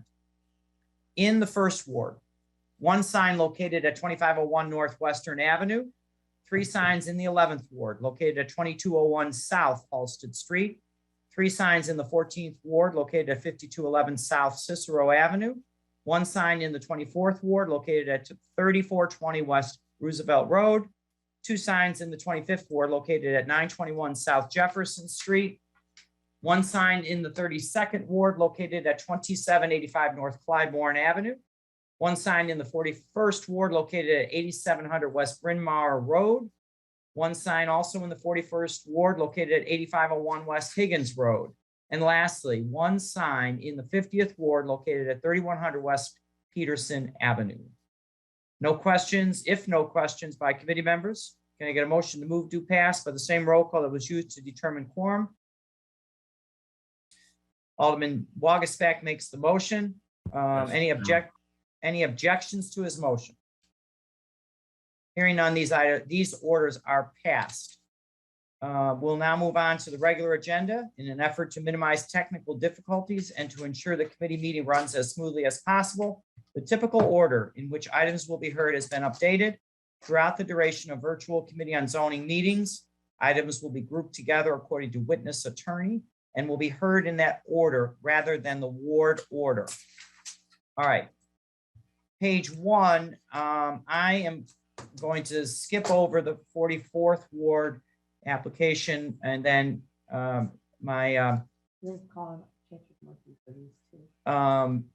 and we'll do 44 together with the private application, and then I will cede the chair, I think, to Alderman Wagasback. All right, so middle of page 1. All right, should I read it in the record first? Patrick, we're on document number 8751. Do you want to, I hear you want to chime in on this. No, well, Patrick Murphy with Department of Planning, just that the posted notice sign requirement was not installed by staff in time to meet the notice requirements for this item to move ahead for this month's hearing. All right. Alderman Talaferro is on the call.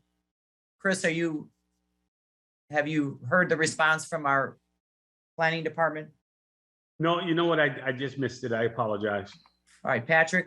Sure. I'm sorry, Alderman Talaferro, Patrick Murphy with Department of Planning. The posted notice requirement for this aldermanic item was not put up in time by staff. So the item, we only found out this morning.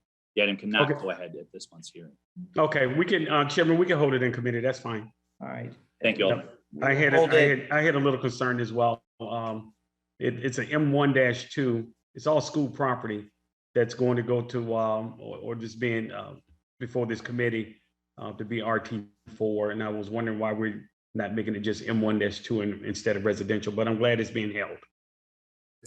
Thank you, Alderman. Thank All you. right. Now, let's go back to 44 for a second. I understand that the signage was not posted properly or on a timely manner on my item in 44, that being 835 West Addison. Correct, sir. Okay, so we will defer based on process, make sure my office was aware that notice was sent, but posting was not. The sign was not put up on the property, correct, sir?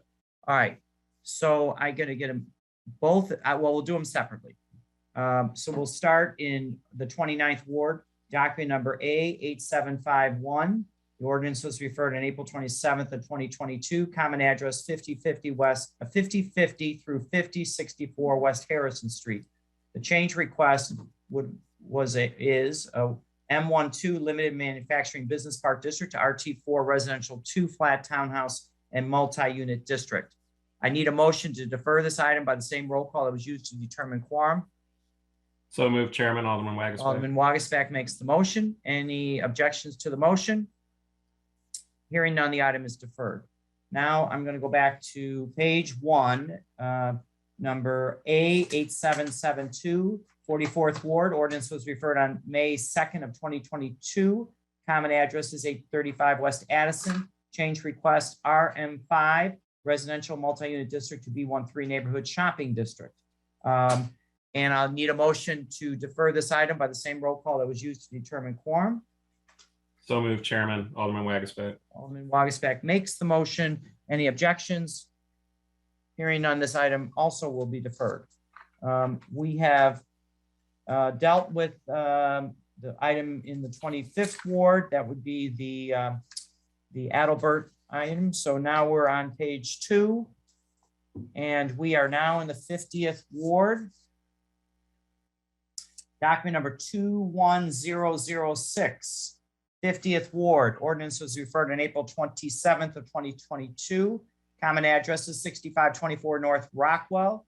And the change request from an RS3 residential single unit detached house district to an RT 3.5 residential 2 flat townhouse and multi-unit district. And I believe we have Terrell Henley or Stacy Adam Henley. I think Stacy Ann, right. So would you like to explain this to the committee, please? The Henleys? Sure. Good morning, committee members. My name is Terrell Henley.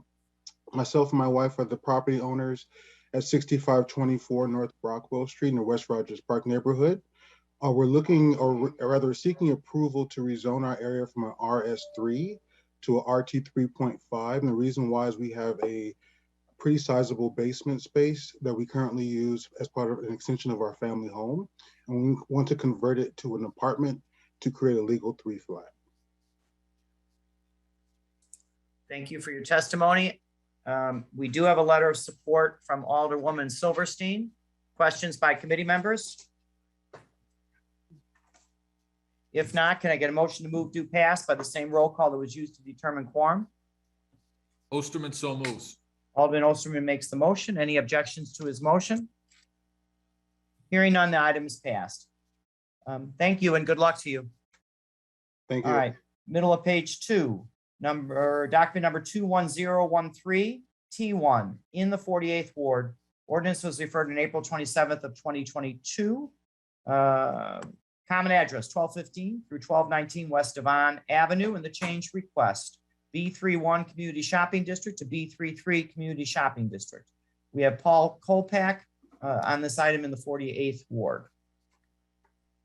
Good afternoon, Mr. Chairman, members of the board. My name is Paul Kolpak. I represent the owner and the applicant, Dr. Mehmeti. As you mentioned, we're requesting a zoning change from B31 Community Shopping District to B3-3. Since this is type 1, I would ask that the exhibits and the narrative be made part of this proceeding. So Alderman Kappelman moves to accept the substantive narrative and plans for the type 1 application by the same roll call that was used to determine quorum. Any objections? Hearing none, the substantive narrative and plans are accepted. Thank you. The purpose of the zoning change, the property is a mixed-use property with commercial restaurants on the first floor and unused office space on the top floors. The request is to reconfigure the upper level to 5 dwelling units with 4 parking spaces. This does qualify as a transit-oriented development. We have gone through Alderman Osterman's community process.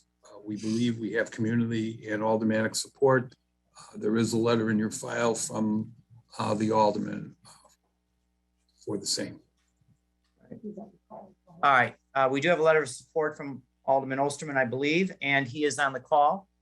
Harry, do you want to talk about this item? All is please? correct. They've got my support. They've gone through the community process, 5 new units of park residents, and one of them will be an ARO unit. So we're looking forward to it, and I hope that the committee can support this change. Thank you. Alderman Osterman, so we're going from B31 to B33. Was that to take advantage of TOD? It was to take advantage of the site with underutilized property on a commercial street to add some residential. So I think the goal was have it kind of add some density to the Devon area and kind of help spruce it up. There's good commercial on the first floor, but we want to add some residents up top, and one of the units will be affordable. And parking? Parking is limited. I think there are a couple parking spaces, but it's close to the Devon and the Granville Red Line stations, as well as the Broadway bus. Thank you. Questions from committee members? Can I get a motion to move do pass by the same roll call that was used to determine quorum with the substantive narrative and plans as part of it? Chairman Alderman Wagasback moves to pass. All right, Alderman Wagasback makes the motion. Any objections to his motion?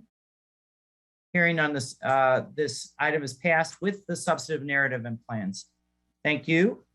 Bottom of page 2, document number 20998, 30th Ward. Ordinance was referred on April 27th of 2022. Common address 4211 West Roscoe Street. Change request from an RS3 residential single unit detached house district to an RT4 residential 2-flat townhouse and multi-unit district. Paul Kolpak again. Good afternoon, Mr. Chairman, members of the board. My name is Paul Kolpak. I represent the applicant, Mr. Rafal Szymanski. As you mentioned, Alderman, we're requesting a zoning change from RS3 residential single unit to that of an RT4 residential 2-flat and multi-unit district. The purpose is to allow a construction of a 2-story, 4-dwelling unit residential building with on-site 4-car parking garage. We met with Alderman Raboyes. We went through his community process. We believe we have community support as well as aldermanic support. There is a letter in your file from Alderman Raboyes. We do have a letter of support from Alderman Raboyes. I believe he still is on the call, or no? No, he's left the meeting for now, but we do have a letter of support on file for this application. Questions from committee members? Move to pass. Alderman Dowell makes the motion, move do pass by the same roll call that was used to determine quorum. Any objections to her motion? Hearing none, the item is passed. Thank you very much for your time. Everybody be well, be safe. Thank you, Paul. Top of page 3. Document number 21020 in the 48th Ward. Ordinance was referred on April 27th of 2022. Common address 5300 through 5318 North Kenmore Avenue. Change request from an RM5 residential multi-unit district to B11 neighborhood shopping district. And Bridget O'Keefe is the attorney on this.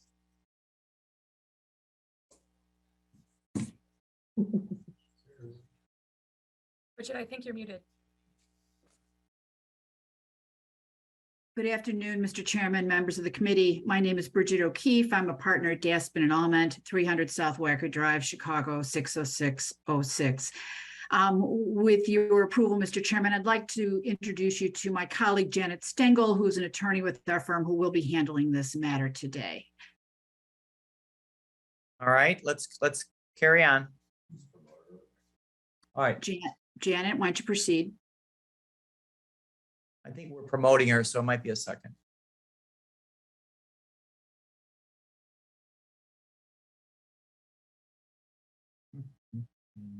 Okay, I think I'm on the panelist now.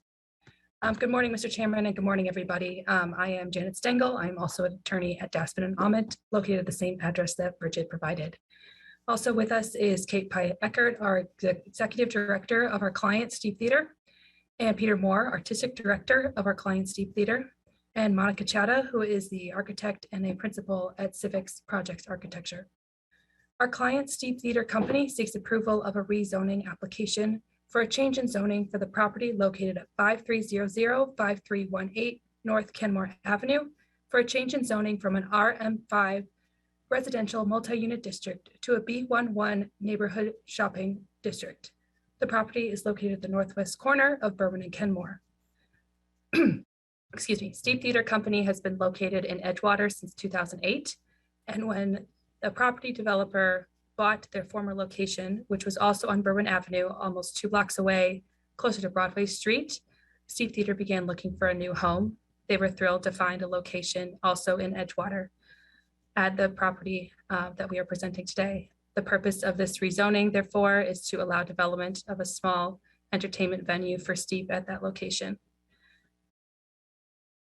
The property formerly operated as a Christian Science reading room, which closed in 2021. Steep Theater proposes to reuse the existing 3,500 square foot building for a 70-seat theater. You can go ahead and change slides, please. There are approximately 13 parking spaces in the rear of the property. There is an existing gravel lot, which Steep Theater plans to use. Steep also intends for cars to enter on Kenmore Avenue and exit the property on Berwyn Avenue. Steep Theater participated in an extensive community process facilitated by Alderman Osterman. We can go ahead and change slides, please. This slide shows a rendering of the proposed Steep Theater. Our community process included an open house hosted by Steep and 2 virtual community meetings. We'd like to thank Alderman Osterman for his time and his efforts in moving this process forward. We are grateful to have his support. And as we've seen him speak earlier, he is here today. Thank you, and we appreciate your time and happy to answer any questions. All right, Alderman Osterman.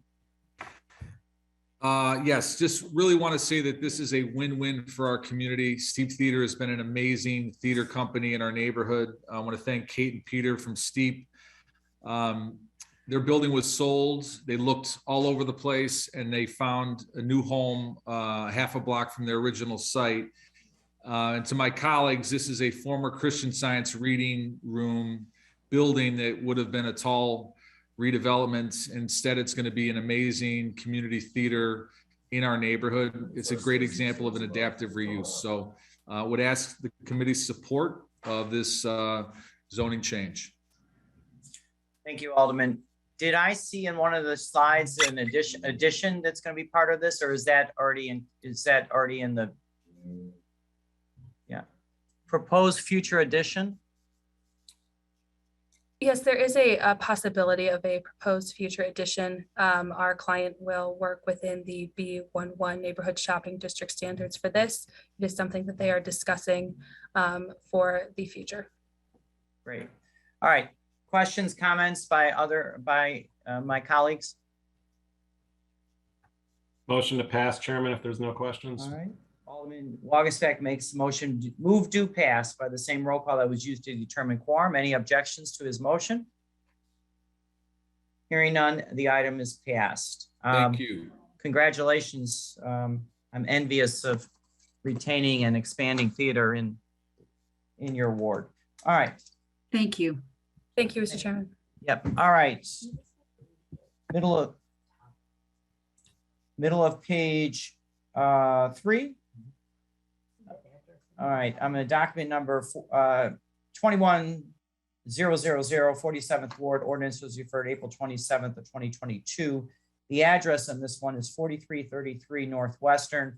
And I believe the attorney, Sarah Barnes, has asked this to be deferred. Sarah? Yes or no? Yes or no? Please, okay. We are deferring. Thank you All so right. much. Can I get a motion to defer this item by the same roll call that was used to determine quorum? So moved by Alderman Cardona. Alderman Cardona makes the motion to defer. Any objections? Hearing none, the item is deferred. All right. Now we're on the bottom of page 3, document number 21015. Let me repeat that. 21015 T1 in the 33rd Ward. Ordinance was referred on April 27th of 2022. Common address 2820 through 2830 North Elston Avenue, and the change request. C12 Neighborhood Commercial District to C13 Neighborhood Commercial District. Sarah Barnes again. Sarah. Good afternoon, Mr. Chairman and esteemed members of the committee. For the record, my name is Sarah Barnes, and I'm an attorney with the law offices of Sam Banks. I'm happy to be here today on behalf of the applicant 2820 North Elston Development LLC. Over the past year, we've been working very diligently with Alderwoman Rodriguez Sanchez and all of the amazing community organizations that represent the Avondale and Bricktown neighborhoods towards the development proposal that you have before you here today. That development proposal will allow for the construction and occupation of a new 5-story mixed-use building at the subject site. That building will be comprised of a total of just about 4,100 square feet of commercial and community space on the first floor, with 40 dwelling units located and situated on and between the 2nd through 4th floors. In consideration of ongoing community engagement, I am happy to advise that of those 40 units, 16 of the units will be 2-bedroom units and 12 of them will be 3-bedroom units. And as well, in consideration of this proposal, the applicant has committed to providing 25% of the total units as affordable to families and individuals earning a 60% the area median income in this neighborhood. And this is really intended to provide meaningful, new, affordable residences for the families of the Avondale and Bricktown neighborhoods. We're really happy to have gotten to work with Alderwoman Rodriguez Sanchez on that component of the new development, as well in further considerations of kind of the community and making this a collaborative effort. The design for the new building does dedicate the entire south facade to the display of public artwork, and that will be commissioned by and through the Alderwoman's office and goes to local artists residing and working within the 33rd Ward. So that's another exciting element, as well as dedicated community space on the first floor, which will feature free Wi-Fi and lounge areas for the public to partake as they see fit, and as well a lot of bicycle parking. So again, over the last year, this has really become a collaborative effort with the community, and I'm very happy to be here today with the support of Alderwoman Rodriguez Sanchez and the other community members. And I do want to commend the Alderwoman on facilitating such a robust community engagement regarding this project. It's one that I'm really proud of. So thank you, Sarah. With that, we just respectfully request your support. Thank you. All righty. We do have a letter of support from Alderwoman Rodriguez Sanchez. I see Alderman Wagasback with his hand up on this one. Scott? Thanks, Chairman. It sounds like a good project. Sarah, just one question. That property has the alley, and then it has a driveway, I think, on both Diversey and on Elston. Did you guys modify that, or would you have sort of the same setup? Yeah, they're actually, we're gonna be rehabbing the curb cut on Elston, so that won't be used anymore. And they're actually gonna add green space. That entire driveway is going to become a community garden area and dog walk. And then the parking will be accessed via the public alley. Great. Okay. I was just curious. It's right next to the Golden.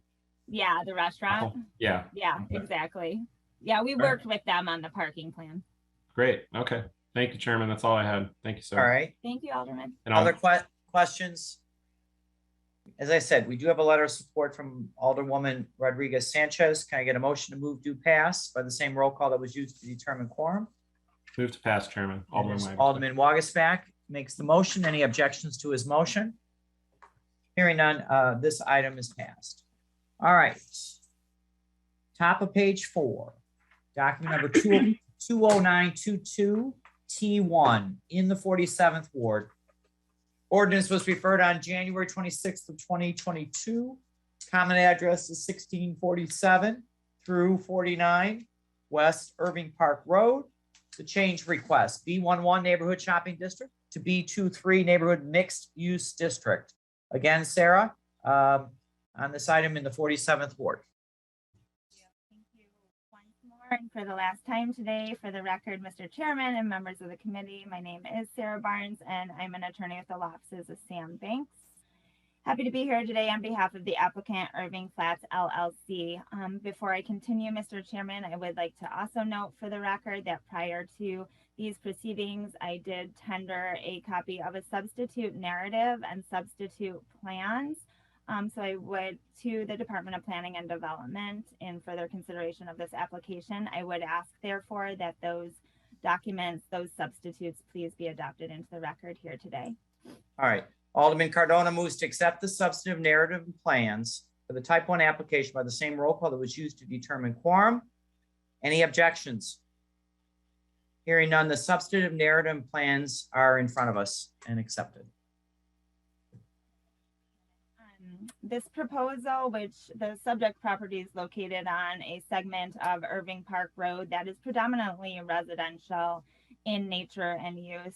Therefore, we are seeking to redevelop the subject property with a new development that will be compatible with those existing uses. The proposal calls for the construction and occupation of a new 4-story, 8-dwelling unit condominium building, which will feature off-street secured parking for 8 vehicles. We worked with Alderman Matthew Martin, as well as his 47th Ward Zoning Advisory Council and the North Center Neighborhood Association and the North Center Chamber of Commerce, all of which parties are in support of this proposal as it appears here today and in the substitute materials, and therefore we would request the committee's favorable recommendation for this application. Mr. Chairman, I believe that Alderman Martin's office did tender a copy of a letter of support to your office yesterday. We do have a letter of support from Alderman Martin. Questions, comments from committee members? Move to pass. Alderman Dowell makes the motion, move to pass by the same roll call that was used to determine quorum. Any objections? Hearing none, the item is passed again with the substantive narrative and plans. Thank you, Sarah. Have a good day. Chairman, you as well. Take care. All right, moving on. We're in document number 21011, 47th Ward. Ordinance was referred on April 27th of 2022. This common address, 2176 West Eastwood Avenue. The change request from an RS3 residential single unit detached house district to an RT4 residential 2-flat townhouse and multi-unit district. All right, our witness here is Lori Orzechowski, or is it? I'm going to leave it at that. So, Lori, would you like to identify yourself and speak on this item on Eastwood Avenue, please? Hello, Mr. Chairman and committee. Thank you for your time today. I'm Lori Orzechowski, the owner and occupant of 2176 West Eastwood Avenue, Chicago 60625 in Lincoln Square. It is currently a legal 2-unit building. For the past several decades, possibly half a century, the past owners who owned the property for 70 years had also constructed a 3rd-unit apartment in the attic, which they also rented out. So I'm asking for a zoning change from RS3 to RT4 for 2 reasons. First, this will allow me to legalize and convert from 2-dwelling to 3-dwelling units. I should probably say that when I purchased the property, my mortgage lender did require, instead of 20% down, 25% down for 3-dwelling unit building, and was also appraised as a 3-unit building. So I would like to renovate and beautify the building. So the second reason is for the zoning change request is that I intend to renovate the building and add a dormer on the 3rd floor so that The headroom in the stairs going up to the third floor unit will comply with building code. But the dormer addition is only going to match the current height of the building at 37 feet and 4 inches. So the square footage of the building is only going to increase by less than 100 feet. I'm going to continue to occupy one of the units and would rent out the other 2 units. And then I've also committed to Alderman Martin's office that I will work with him and the city to back zone after my construction project is complete. All right. Looks like a lot of work there. So appreciate your investment. I'm sure the Alderman does too. Questions, comments from committee members? Hearing none, can I get a motion to move due pass by the same roll call that was used to determine quorum? Alderman Cardona makes the motion. Any objections to his motion? Hearing none, the item is passed. Good luck, Lori. All right. Thank you. Bottom of page 4, document number 21018, 47th Ward. Ordinance was referred on April 27th of 2022. Common address 3904 North Hamilton Avenue, and the change request from an RS3 residential single unit detached house district to an RT4 residential 2-flat townhouse and multi-unit district. We have Katrina McGuire on this application. Katrina. Good afternoon, Mr. Chairman, members of the committee. Again, for the record, Katrina McGuire from Thompson Coburn, here on behalf of the applicant. The goal here is to preserve the existing structure, which dates back to 1905. This allows the project to fully utilize the existing FAR as well as to build an addition, which will allow the rehab of the building to move forward. We do enjoy the support of the neighborhood group as well as Alderman Martin, and we, similar to the prior project, have agreed to revert the zoning back to the RS3 zoning when the project is complete. All right, Katrina, we do have a letter of support from Alderman Martin. Questions for the applicant? Hearing none, can I get a motion to move due pass by the same roll call that was used to determine quorum? So moved by Alderman Cardona. Alderman Cardona makes the motion. Any objections to his motion? Hearing none, the item is passed. Thank you. We are on page 5. Top of page 5, document number 21021 in the 47th Ward. Ordinance was referred on April 27th of 2022. Common address is 4748 through 4756 North Oakley. Also 2301 through 2305 West Lawrence Avenue. The change request from a B11 neighborhood shopping district to a C11 neighborhood commercial district. We have Mr. Jack George on this item. Mr. George. Good morning, Mr. Chairman and members of the committee. My name is Jack George. I'm an attorney and I'm with the Ackerman Law Firm, 71 South Wacker. I'm here this morning, as you've indicated. Wait, what's this? Can you hear me, Alderman? We can, loud and clear. Okay. I'm sorry. I'm here on behalf of the applicant Lewin Associates LLC. The subject property is located at 4748 to 4756 North Oakley and 2301 to 2305 West Lawrence. The existing zoning is B1-1 and we're seeking to change it to C1-1. The site is an existing commercial shopping center known as the Square Shopping Center, and it has a number of different tenants in there. What we're seeking to do is to lease one of the vacant units in the shopping center as an adult cannabis dispensary, but the B1 zoning for the property does not allow the adult use cannabis dispensary. And as a result, we're seeking to change the zoning from the existing to C1-1. The tenant who will operate it is Botavi Wellness, who will be partnering with the Justice Cannabis Company, operating as DB, as Black Dispensary.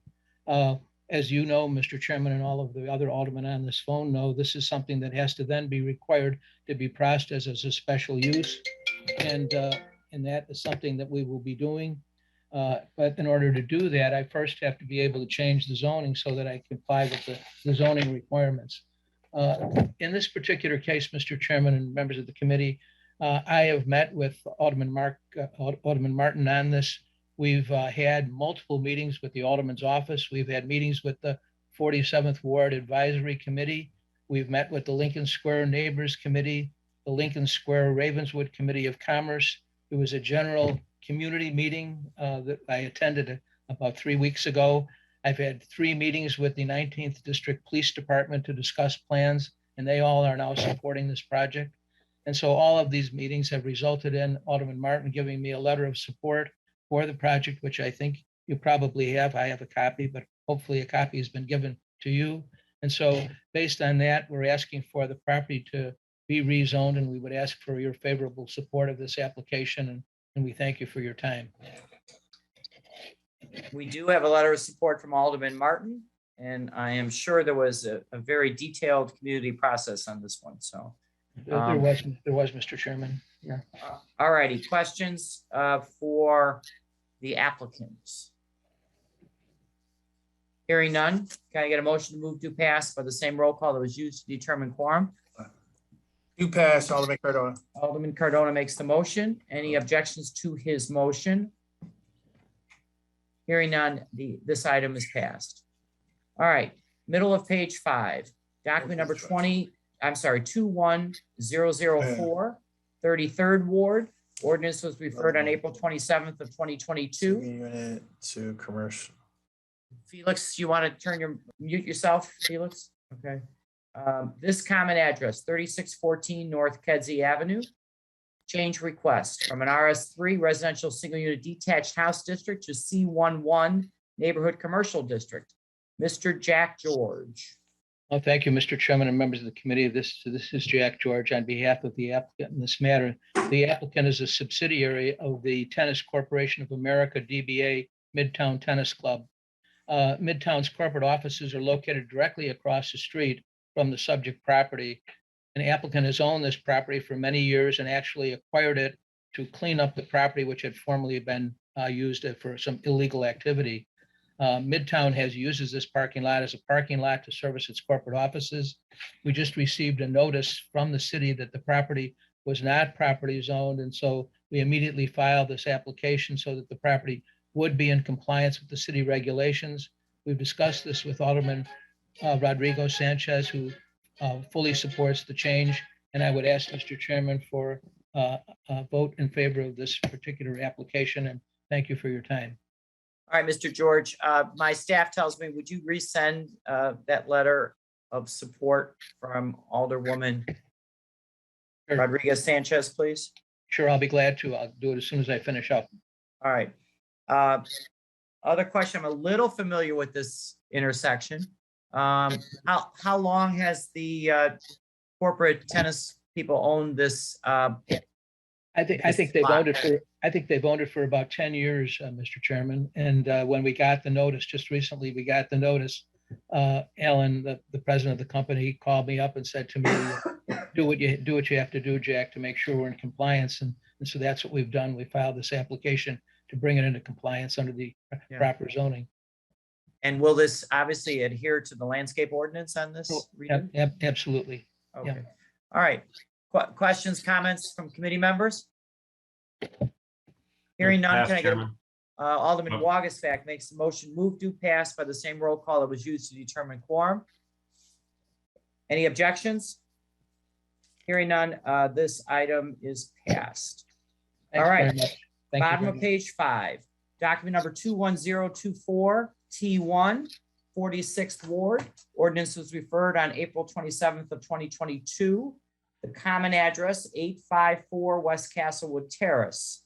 The change request from an RS1 residential single unit detached house district to an RT4 residential 2-flat townhouse and multi-unit district. We have Mark Kupiak here, and for the benefit of committee members, there was some public testimony on this, and I believe staff, we have letters of support, concern, and opposition. So let us move on with Mark Kupiak.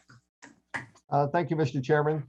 My name is Mark Kupiak. I'm an attorney with offices at 77 West Washington, and I represent the applicants, Rex Hooner and his wife, Alexandra Schnieper.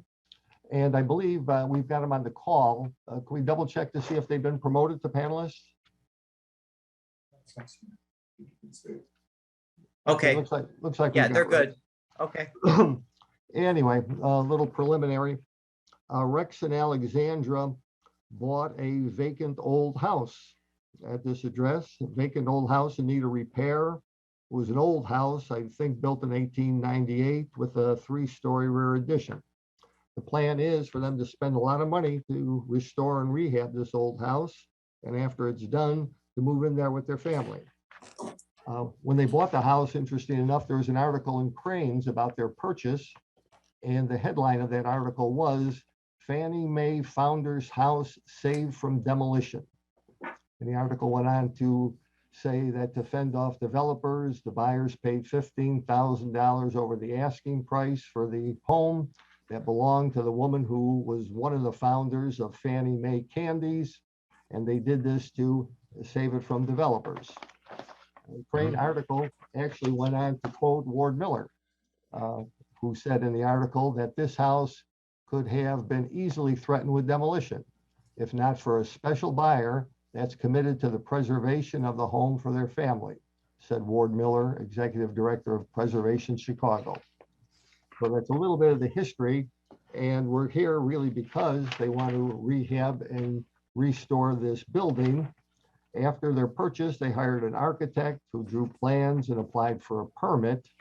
And one little unique feature is we've got this old house, but there was also a rear addition put on the house at some point.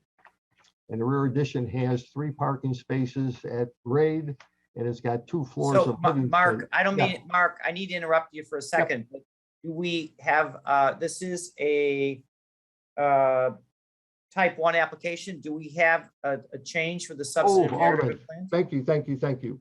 We have a small change. Okay, well, let me read it into the record, okay?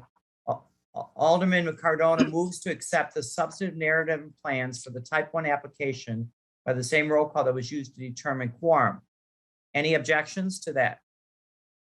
So hearing none, we have the substantive narrative and plans, so we can continue with your testimony. Thank you, Mr. Chairman. And I would point out that the substitute was really the narrative only, and it was one small correction on the narrative. The plans are exactly the same as the plans we filed with the application and exactly the same plans that were shown to the community at the community meeting. So there's been no change in the plans. So with that, they hired their architect, applied for the permit, and the unique feature is there was a 3-story rear addition to this old building, and the 3-story rear addition has 3 parking spaces on the first floor and 2 floors of living space above it. So when the architect applied for the permit, he was advised that because of the configuration with this rear addition, even though there was 1 stairway in the front part of the house interior, they would have to add a 2nd stairway toward the rear of the building. He solved that problem, at least a design problem, by giving up one of the parking spaces and designing the stairway coming straight down into that former parking space. So it solved the design problem, but created a little bit of a floor area problem. And the technicality is that accessory parking does not count against your floor area, but once you abandon that parking to bring in the stairway, then that whole area then counts against your floor area. The other issue that came up at that point was the size of the building in an R1 district. The size of the building right now, the old building, exceeds the allowable floor area in the R1. So the problem was we had no extra floor area to apply and allow us to substitute the stairway for the former parking space. So when the architect was advised about that, he asked if in fact they could go to the zoning board to get relief to solve that floor area problem, but was advised in the R1 district that no zoning board relief was available. And if they wanted to rehab the house, the solution was to change the zoning to a zoning district which allowed more floor area.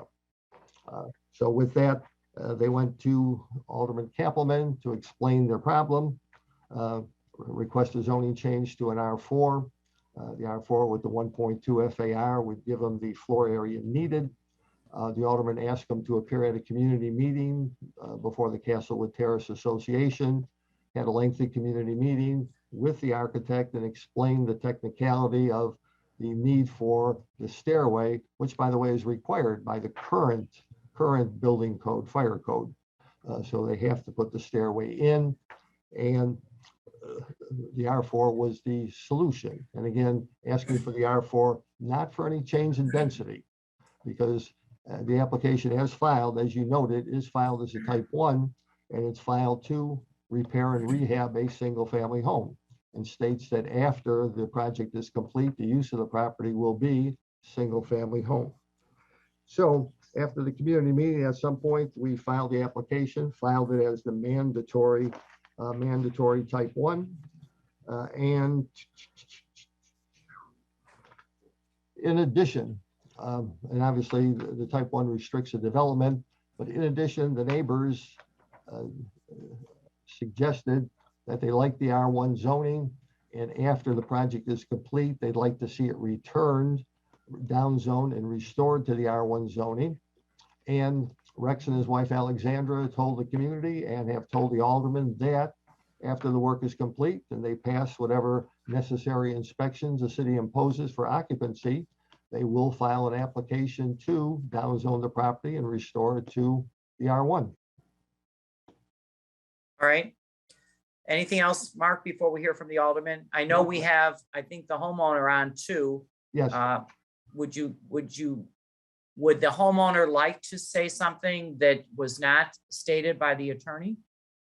I think I just asked Rex to come on just in the event you had a question about the project. So. Okay, well, you're available, Rex, for questions if we. I am, if Mr. needed. Chairman and committee, and really, I just wanted to get on to let you know that I committed from the beginning to revert this back to R1 at the end of the completion of the construction process, and at the time the inspections are passed and occupancy is achieved. And I've done that with Mr. Alderman Kappelman, and I'll do that again with Alderman Kappelman on the committee. All right, Alderman Kappelman. Thank you, Chairman. I know Ed Kuski was provided testimony earlier, and he expressed his concern about the loss of 3 beautiful historic single-family homes on that street. This home has been vacant for 30 years, and my goal is to prevent demolition of this. My concern is that if we don't provide this type 1 upzone, that this building will eventually face demolition. And I don't think anyone wants that. We explained many times to the area committee members that a type 1 means that what is asked to be built has to follow those exact guidelines, cannot differ from that. I still think that there's maybe a lack of trust about that. So, but I reinforced over and over again that we would turn it back to an R1. But I know either Anna Robles or Patrick Murphy can also speak to this type 1 as well, if that might be helpful. Well, Alderman, let me ask if there's questions from committee members. I know we've got resources on the call. The only question I had was there at one point an initiative for landmarking this particular block? If my memory serves me correct, it is a historic block. I didn't know that they'd lost a couple buildings more recently, but I thought there was an initiative historically about landmarking. So it's not landmarked, is what you're saying? I believe it's not. And what they're asking to do would, you would not be able to see from the street any changes. It just helps them to abide by the fire code.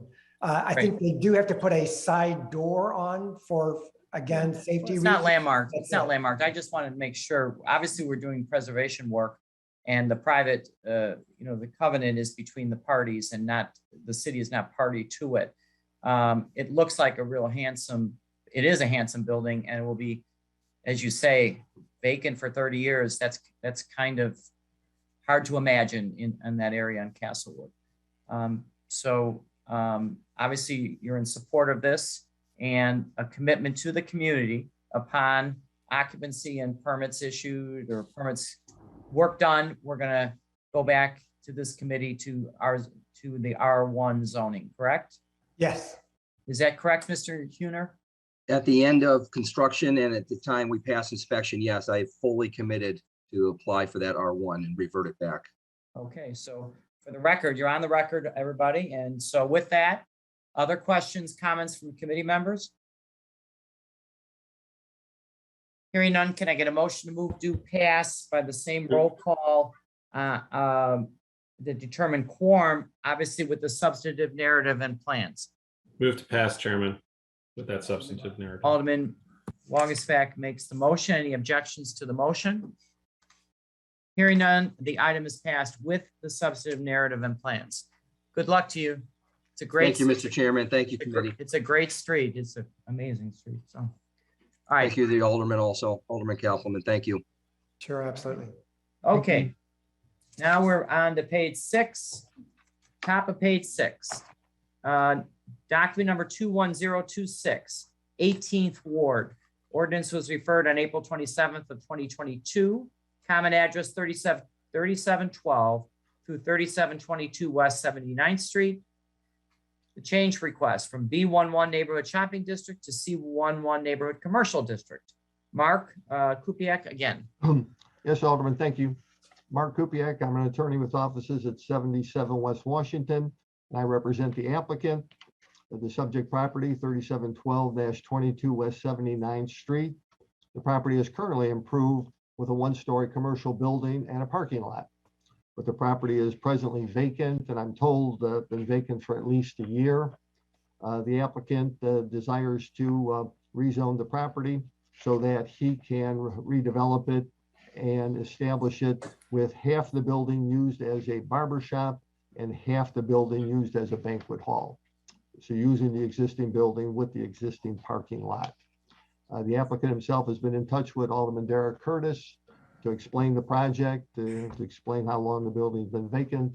And I do believe that the Alderman had sent a letter of support to the committee. We do have a letter of support from the committee. Questions, comments from committee members?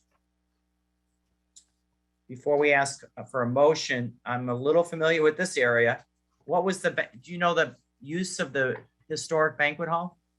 Well, the banquet hall will be new. I mean, it looks from the Google pictures that the last use might have been a martial arts studio, but the applicant tells me been vacant, he believes, for at least a year. So, okay. All right. What about the parking? Well, obviously, for the banquet hall, in order to get a license, to get the permit for the work, he'll have to show that he's got sufficient parking, but he's going to use the existing parking lot, and it's actually a decent size. So the architect tells me he's got enough parking for a small banquet hall. So the parking remains. The use parking remains. Banquet hall / barbershop. Correct. Okay. Parking remains. He wants to use the existing building with no expansion plan. Great. All right. Any questions, comments from committee members other than my own? All right. Can I get a motion to move do pass for the same roll call that was used to determine quorum? So moved by Alderman Cardona. Alderman Cardona makes the motion. Any objections to his motion? Hearing none, this item is passed. Moving to the middle of page 6, document number 21025, 16th Ward. Ordinance was referred on April 27th of 2022. Common address to 2423 West 59th Street. Change request B12 Neighborhood Shopping District to C12 Neighborhood Commercial District. Again, we have Mark Kupiec on this application. Thank you, Mr. Chairman. Again, Mark Kupiec, I'm an attorney with offices at 77 West Washington, represent the applicant. This property also improved with an existing building, and a building that historically, I'm told, was used as a motor vehicle repair shop. It had been vacant in need of repair, so Antonio went in with his architect and expediter and applied for a building permit so he could remodel the building and bring it up to code. After he got the building permit from the city to remodel this as an auto repair shop, he went ahead and he did the work authorized by the permit. And then by the time he finished the work, only then did he go to apply for his business license. And at that point, he was told that the last license for motor vehicle repair had been gone for more than 18 months, and the B1 zoning district would not allow him to reestablish a motor vehicle repair shop. So at that point, the building was all remodeled and ready to go. Now he needs his business license. The applicant went to talk with the alderman, explained his problem and the need for the rezoning to reestablish the motor vehicle repair shop. And I do believe that the alderman or her chief of staff did send a letter to the committee. We do have a letter of support from Alderwoman Coleman. Questions, comments? Only comment just to reaffirm, the building permit was approved knowing that it was an auto repair shop. And didn't, I thought the first segment of the building permit is a trip to the zoning. Alderman, I actually thought the same thing. I'm not quite sure, and it could have been a timing issue. If the permit was presented within the 18 months after the last use was, if you're within that 18-month period. I know, yeah, I know the code, but it's unfortunate that we have to be here today. It was very unfortunate. We explored, and it was clearly, by the time he finished the repairs and by the time he applied for the license, and I wasn't involved with that portion of it, so I had no control over the timing. Came to me only at the point that he was advised that he needed to rezone it, and he needed to do it and get it done. So we just filed it, and the alderwoman was nice enough to support it. So this would solve the problem, get him his license now, and actually would solve the problem going forward. Right. All right. Thank you. As I said to committee members, we do have a letter of support from Alderwoman Coleman. Can I get a motion to move to pass by the same roll call that was used to determine quorum? Move to pass, Chairman. Alderman Wagasback. Alderman Wagasback makes the motion. Any objections to the motion? Hearing none, the item is passed. All right. Have a good day, Mark. Thank you very much. All right. Bottom of page 6, document number 21017 T1 in the 45th Ward. Ordinance was referred on April 27th of 2022. Common address is 4415 North Milwaukee Avenue, and the change request from B32 Community Shopping District to B23 Neighborhood Mixed Use District. We have Tyler Manick on the call. Tyler? Thank you, Mr. Chairman and members of the committee. For the record, my name is Tyler Manick of Shane Banks, Kenya Schwartz, with law offices at 70 West Madison, Suite 2300 in Chicago. This application seeks a zoning map amendment from a B32 to a B23 zoning district in order to develop a vacant lot into a 4-story, 24 dwelling unit mixed use building, which will have 24 parking spaces. The building will also have 3,601 square feet of commercial space. Prior to filing this application, the applicant did engage in a long community process shepherded by the alderman, as long as peer meetings with Alderman Gardner as well. These meetings included with the local community neighborhood organizations, the Six Corners SSA, and the Jefferson Park Chamber of Commerce, as well as presenting in a general 45th Ward-wide public meeting. In addition, I'm not sure if I have controls over the materials, but the applicant did work with the Department of Planning as well as designing this building to make sure that it fit within the character of the area. As a result of these meetings, the alderman did give us a letter of support, which I provided to Committee on Zoning staff earlier, and you should have that on record.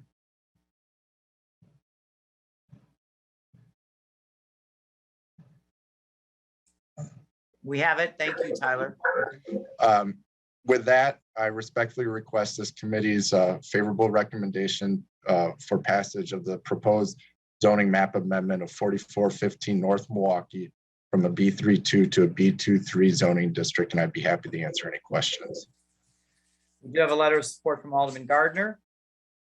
Questions, comments, committee members? Hearing none, can I get a motion to move due pass by the same roll call that was used to determine quorum? So moved by Alderman Cardona. Alderman Cardona makes the motion. Any objections to the motion? Hearing none, the item is passed. All right, top of page 7, document number 21016, 39th Ward. Ordinance was referred on April 27th of 2022. Common address is 3305 through 3307 West Catalpa Avenue, and the change request from an RS3 residential single unit detached house district to an RM 4.5 residential multi-unit district. Tyler Manick again on this application. Thank you again, Mr. Chairman and members of the committee. Again, for the record, my name is Tyler Manick, Shane Banks, Kenyon Schwartz. I'm here on behalf of the owner of the property at 3305-07 West Catalpa, seeking a zoning map amendment to rezone this property to an RM 4.5. The property is currently improved with a 2.5-story residential building containing 4 dwelling units. The existing garden level is vacant, and this zoning map amendment seeks to activate that vacant space by adding 2 dwelling units to the garden level. After rezoning, the existing building will have 6 dwelling units. The applicant is not proposing to make any changes to the structure of the existing building, but only seeking to work within the existing shell. To effectuate these improvements, the zoning map amendment to an RM 4.5 zoning district is needed. Prior to filing this application, the applicant met with the alderwoman, as well as engaged in a community process with the Hollywood North Park Community Association, which is the local organization here. The applicant received support from both the alderwoman and the community organization for this request, and I believe the committee has the alderwoman's letter of support on file. We do have a letter of support from Alderwoman Nugent. Thank you. As a result, the applicant respectfully requests this committee's favorable support of his zoning map amendment to rezone this property from a RS3 to an RM 4.5, and I'd be happy to answer any questions. Questions, comments from committee members? I'm assuming there's how many parking spaces is this? There's an existing 3-car garage. All right, it's been obviously discussed and vented through the community and has the support. Correct. All right. Other questions, comments? If not, can I get a motion to move to pass by the same roll call that was used to determine quorum? So moved by Alderman Cardona. Alderman Cardona makes the motion. Any objections to his motion? Hearing none, this item is passed. Thank you.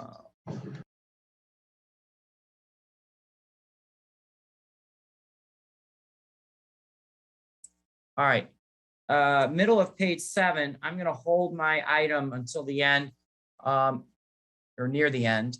So I'm going to ask Alderman Wagasback if we can get you the narrative on the item in the 44th Ward. Okay. So Liz, you'll have to wait a little bit. So, all right. So now, bottom of page 7, document number 21009, 40th Ward. Ordinance was referred on April 27th of 2022.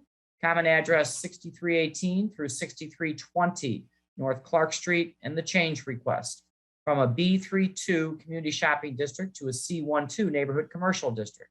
We have Zubin Kamala on this item.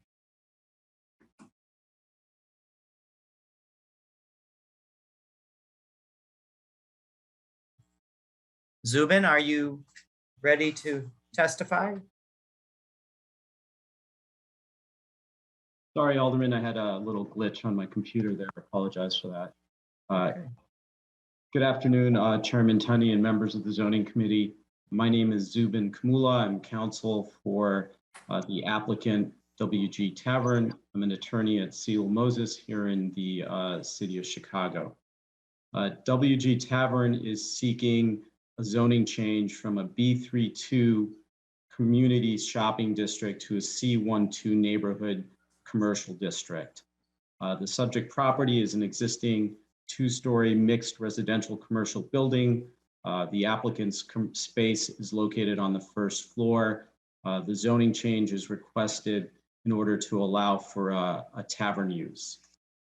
The project has been completely vetted with the Alderman's office, with Alderman Vasquez. Alderman Vasquez scheduled a community meeting in March to invite all various stakeholders to come in and voice their opinions about the project.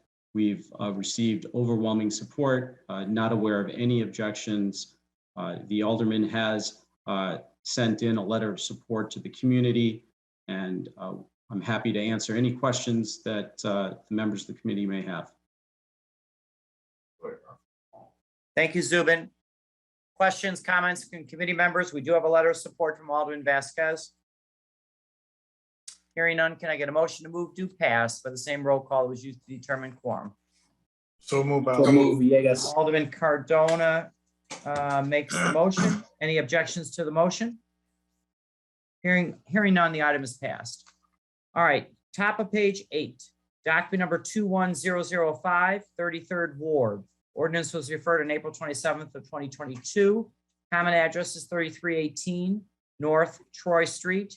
The change request from an RS3 residential single unit detached house district to an RM 4.5 residential multi-unit district.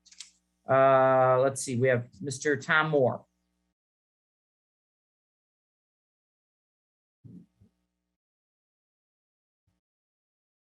Thank you, Mr. Chairman, members of the committee.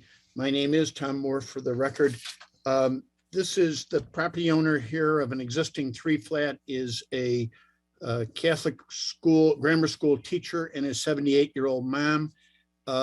They have room in their basement for an additional unit, which would be not formally affordable, but relatively affordable, and it would help them pay their mortgage. They've been through a process in the 33rd Ward, and we have a letter of support from Alderman Rosanna Rodriguez Sanchez, and we'd request your support as well. We do have a letter of support from Alderwoman Rodriguez Sanchez. Questions, comments from committee members? Hearing none. Who is that? Said that? Alderman Hopkins. Oh, I'm sorry. Alderman Hopkins makes the motion, move to pass by the same roll call that was used to determine quorum. Any objections to his motion? Hearing none, the item is passed. Now we're in the document number 21001 T1 in the 27th Ward. The ordinance was referred to April 27th of 2022. Common address 1358 through 1360 West Randolph Street, and the change request from a C13 neighborhood commercial district to a DX3 downtown mixed use district. Mr. Tom Moore. Thank you, Mr. Chairman. We would need a substitute narrative and plans here. If we could do that. Alderman Hopkins moves to accept the substantive narrative and plans for the type 1 application by the same roll call that was used to determine quorum. Any objections? Hearing none, the substantive narrative and plans are in front of us. Would you continue, please? Yes, thank you. So this is a property that's been owned by the Foreman family since the 1950s. Back in the 1950s, Mr. Foreman's granduncle had a commercial business on the ground floor and lived up on the 3rd floor. Over the years, with various family members, there have been changes, and Mr. Gerald Foreman, who's the current owner of the property, and he inherited it when his mom died in 2016, has an opportunity to have a named restaurant on the ground floor. And when he went in for a permit, it appears there are discrepancies in the use of the 2nd floor. The purpose of this zoning amendment is really, it's the same zoning. There's a requirement that any zoning change in this area go to a D change, but the zoning basically stays the same, but it's a lot line to lot line property. So there is absolutely, and what we're doing is legitimizing 2 apartments on the 2nd floor. We're bringing them into compliance, and there is no place to put 2 more parking spaces, but fortunately they are within the transit served distance to both the Ashland station and the Morgan Street station. And so we met with Alderman Burnett. He told us that he would support it if we could get the community support.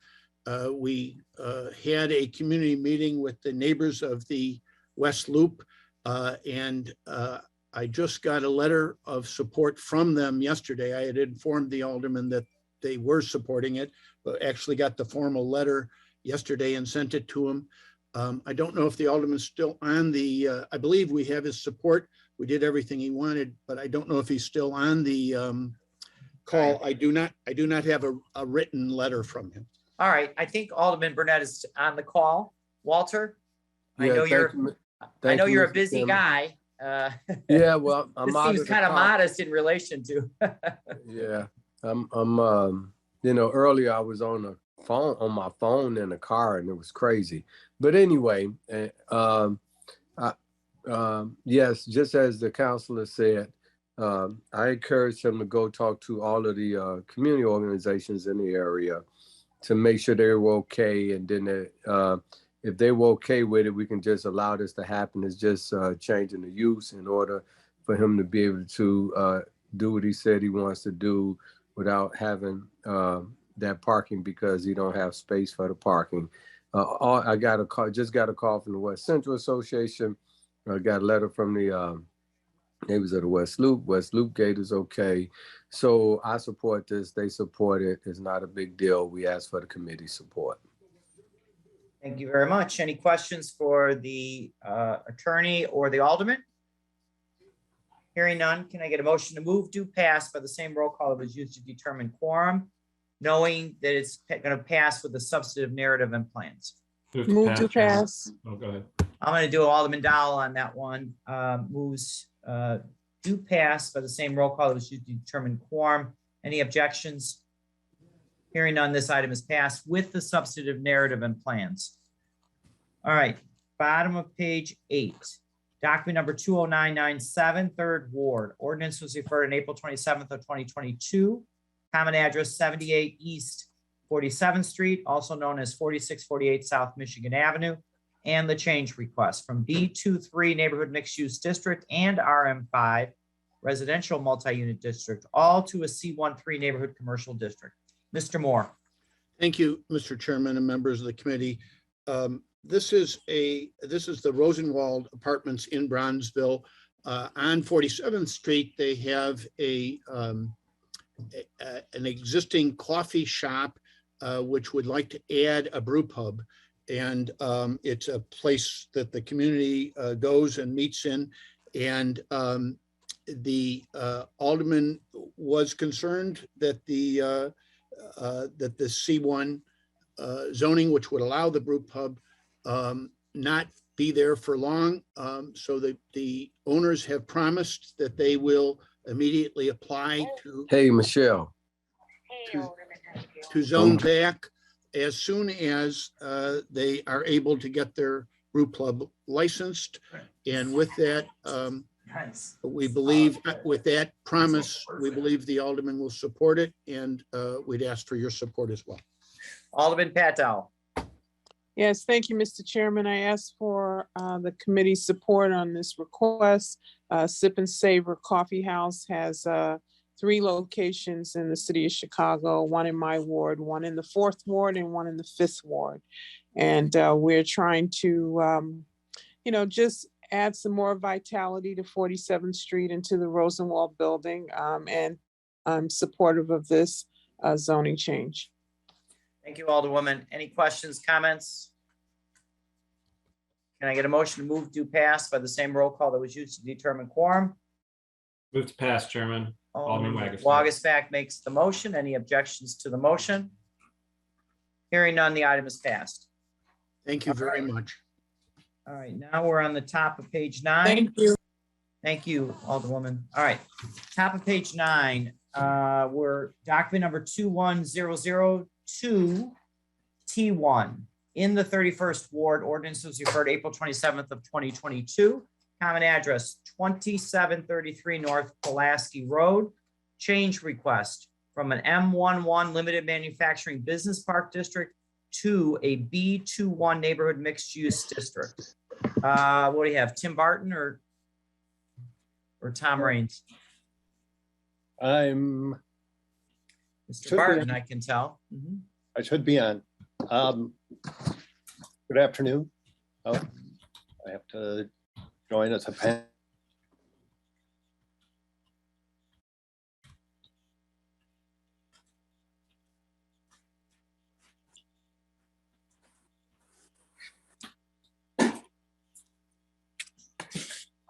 Good afternoon, ladies and gentlemen of the committee.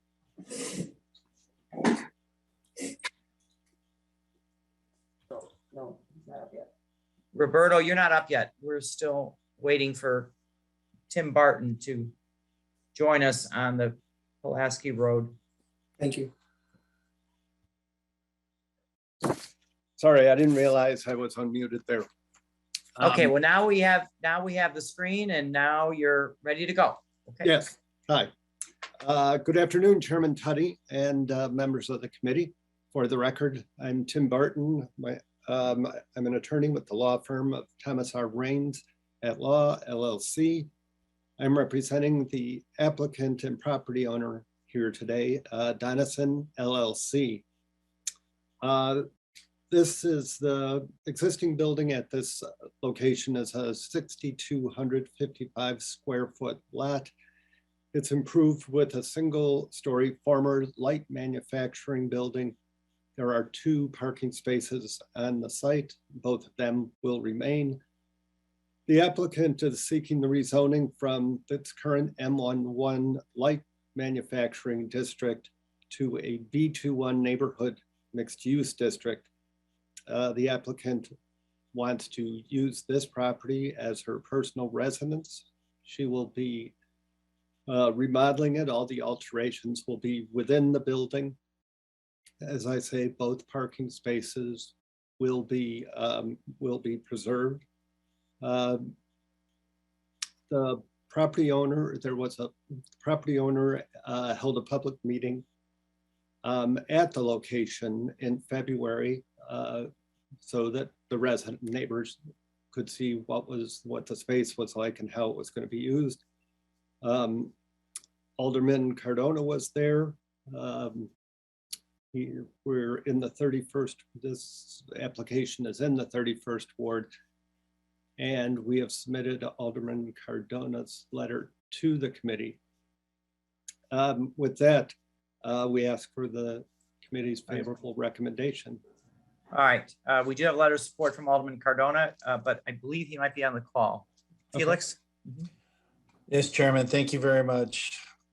Colleagues and Chairman from the zoning committee, I hear and I stand in support with this this zoning change that's going to convert a empty, well, it's not, she uses it as her workspace, but she decided that she wanted to deconvert it into a living space, which is which she would use for her living area.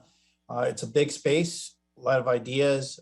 She is going to have a 2-car garage in that space. We did have a community meeting. Members of the community came in. We talked about it.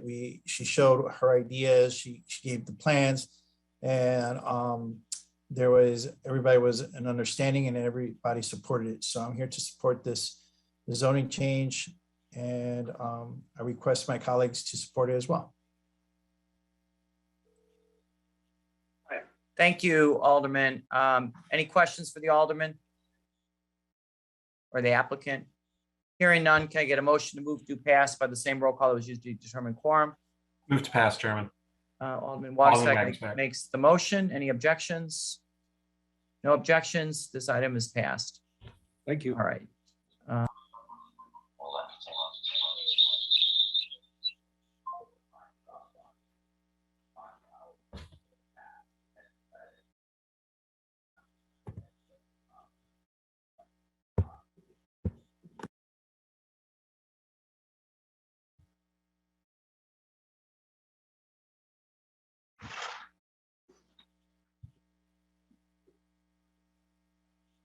Chairman, Yeah, you've been mute your- muted. Yeah, I Yeah, know mute I your- was muted. I know I was muted for a reason. All right, and that reason is, let me go back to what page are we on? 7. All right, we need Middle of page 7. committee members, middle of page 7 in the 44th Ward. I'm going to ask Chairman Wagasback to take the helm because it is in the 44th Ward. All right, Scott, you want to take over? Yes, Chairman. So ladies and gentlemen, we have item number 21019T1 in the 44th Ward. Ordinance referenced as 02022-1178, common address known as 3322 North Halsted Street. Applicant Lion Halsted 3 LLC. We have Liz Butler and Lucy Prather from Elrod Freeman. Change request is a C12 neighborhood commercial district to C13 neighborhood commercial district for construction of a 4-story building with ground floor commercial space, 7 residential units, and accessible dwelling on the ground floor. So Liz, are you going to be presenting? And this is in the 44th Ward. I will be. Thank you, Mr. Chairman. Thank you, Alderman Wagasback. Thank you, members of the committee. My name is Liz Butler.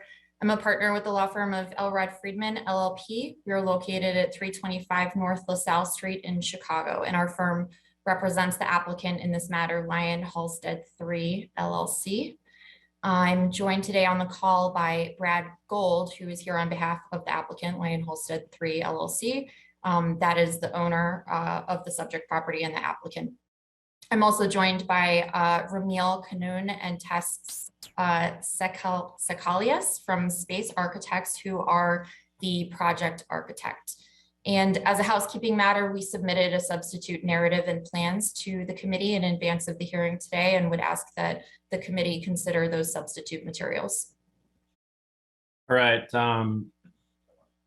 We're going to have a motion to accept those substitute items. Is it anything substantial that we need to put up, or No, there was a modification of a description of a plaque that's at the property from east to west. So very minor modification. So I'll have Alderman Cardona make a motion to accept the substitute.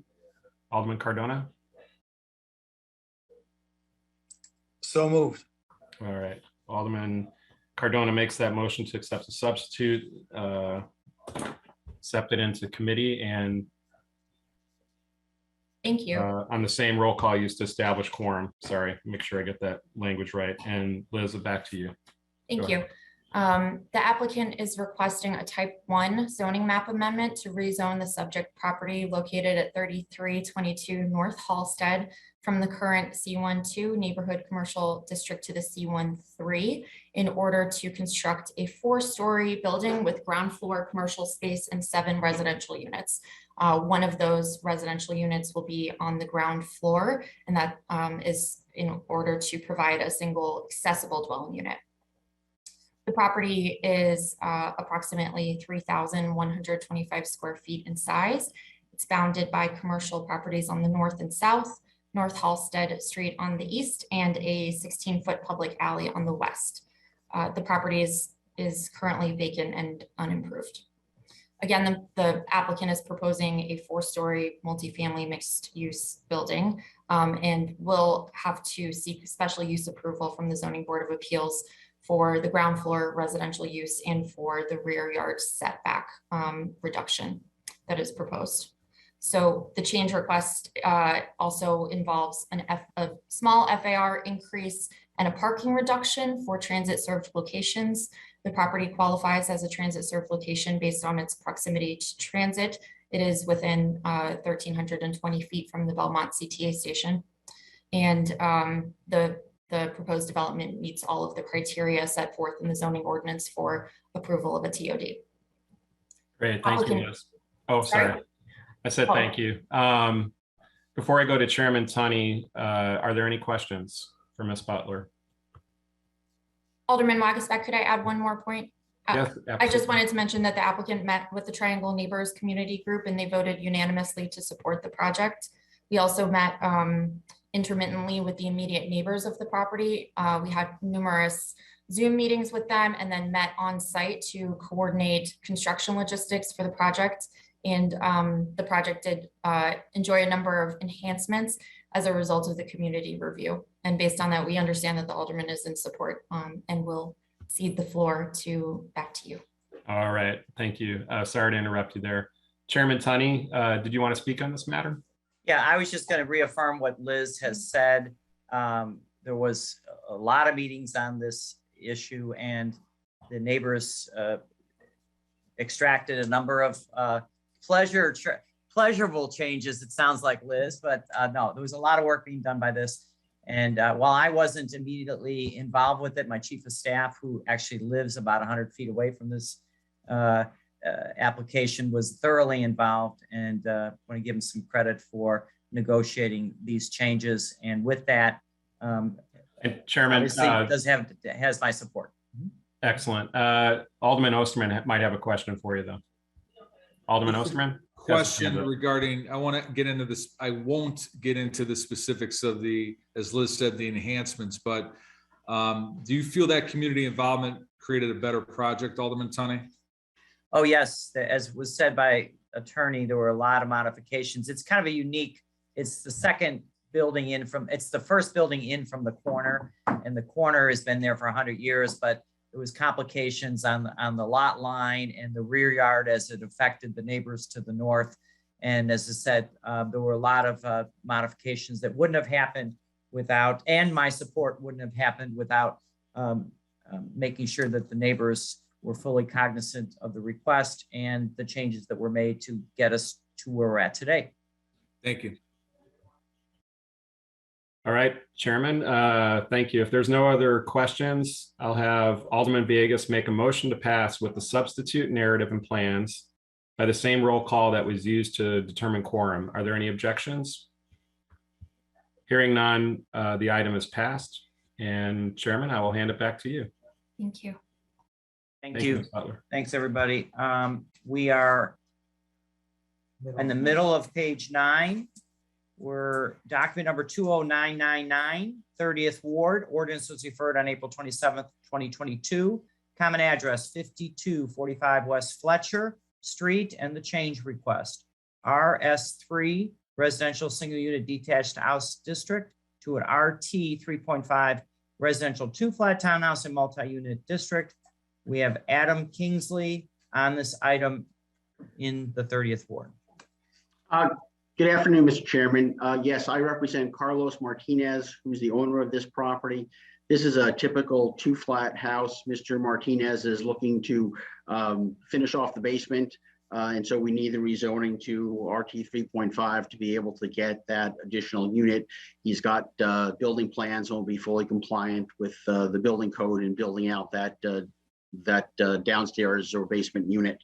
You know, I apologize. I don't know whether we've got a letter of support from Alderman Raboyes. If we don't, that's my fault of miscommunicating with my client on that. I don't know whether he's on the call or whether he feels comfortable. Is he on the call? He's on the call, and we have he has tendered a letter of support. So continue. Okay, then I apologize. I appreciate, Alderman, you getting that letter in for us, and I'm happy to answer any questions that anybody might have. Alderman Raboyes. Oh, he's in and out. Okay. Okay. All right. So we do have a letter of support from Alderman Raboyes on this item. We have questions or comments from committee members. Hearing none, can I get a motion to move to pass by the same roll call that was used to determine quorum? So move, Alderman Cardona. Alderman Cardona makes the motion. Any objections to the motion? Hearing none, this item is passed. All right, bottom of page 9, document number 21010, 23rd Ward. Ordinance was referred on April 27th of 2022. Common address is 4424 West 55th Street. The change request from an RS2 residential single unit detached house district to an RT 3.5 residential 2-flat townhouse and multi-unit district. We have Roberto Martinez.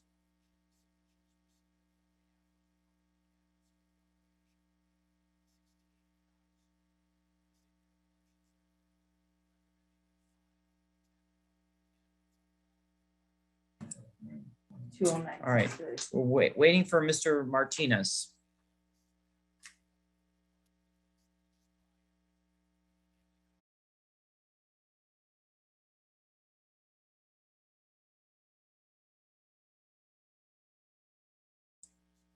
All right, Mr. Martinez, you've got two items in front of us and I can't find you. All right. We will hold that item, and the next item we'll hold also because it's the same attorney, same ward. This is the middle of page 10. Document number 21023, 22nd Ward. Ordinance was referred on April 27th of 2022. Common address is 2544 South Hamlin Avenue. The change request from an RT4 residential 2-flat townhouse and multi-unit district to a B32 community shopping district. We have Rolando Acosta. Good afternoon, Mr. Chairman and members of the committee. Rolando Acosta here on behalf of the applicant. The proposal before you, as the chairman noted, is to change the zoning of the subject property from an RT4 to a B32. This would allow this property to be combined with the property immediately to its south to create a 17-space parking lot with all of the required landscaping pursuant to the ordinance that would then serve a building that is on 26th Street at the corner of Hamlin and 26th that has long been vacant and the ground floor for which is going to be rehabbed into a new restaurant, Carnitas Urapan. This would allow this property to be part of the non-required accessory parking for that site. We have met with the Alderman Zoning Advisory Committee, and they gave it their favorable recommendation, and the Alderman indicated his support for this matter to the committee staff. Happy to answer any questions you may have. Staff wants to know what's the name of the restaurant. Carnitas Urapan. Yeah, better than the pretzels you have on the screen. They have two locations now, one in Pilsen, one in Gage Park. This would be the third.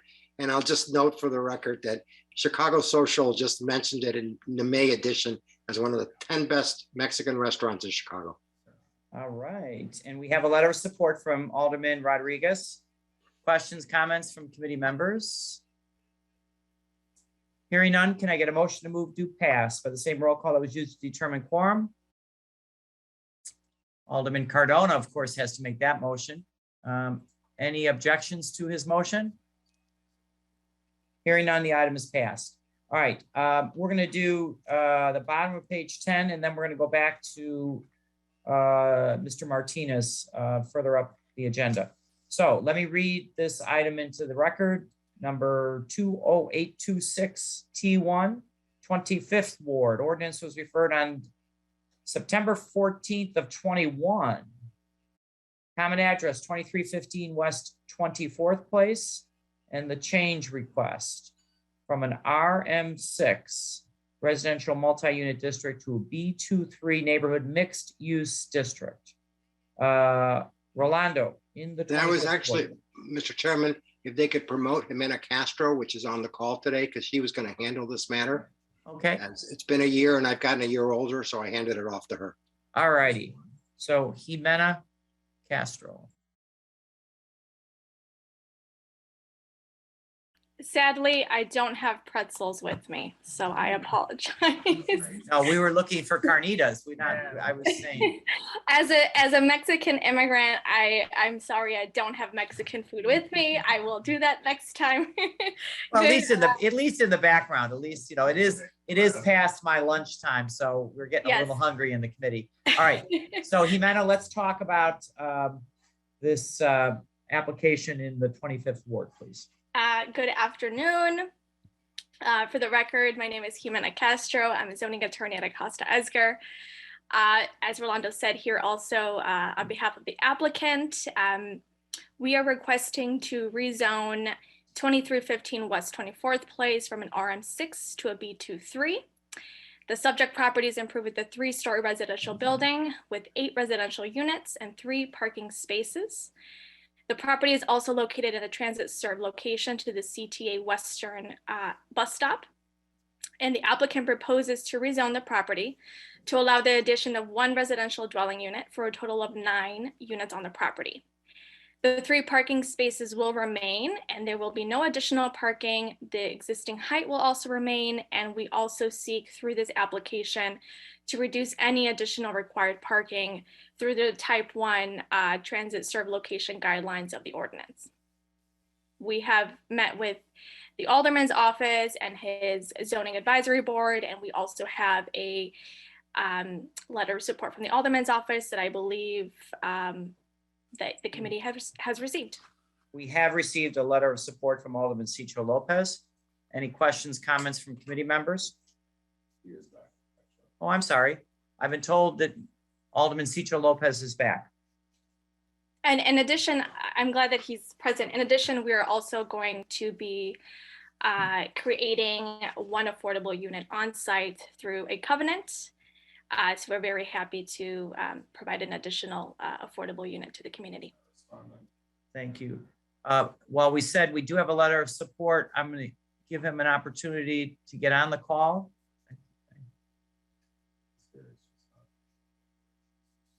All righty.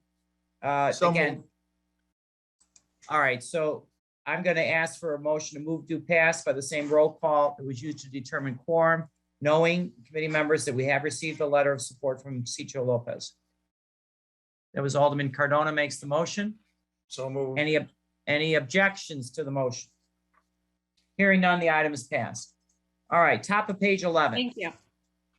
We are document number 21012 in the 21st ward. Oh, I'm sorry. Oh, I'm moving too fast. We need to go back. And that would be back to page 9, bottom of page 9. Again, let me read it, this one into the record in the 23rd ward, document number 21010. The ordinance was referred on April 27th of 2022.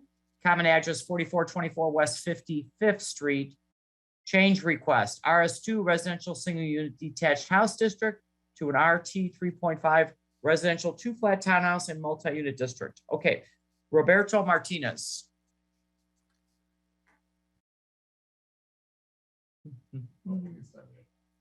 Unmute, please, Mr. Martinez.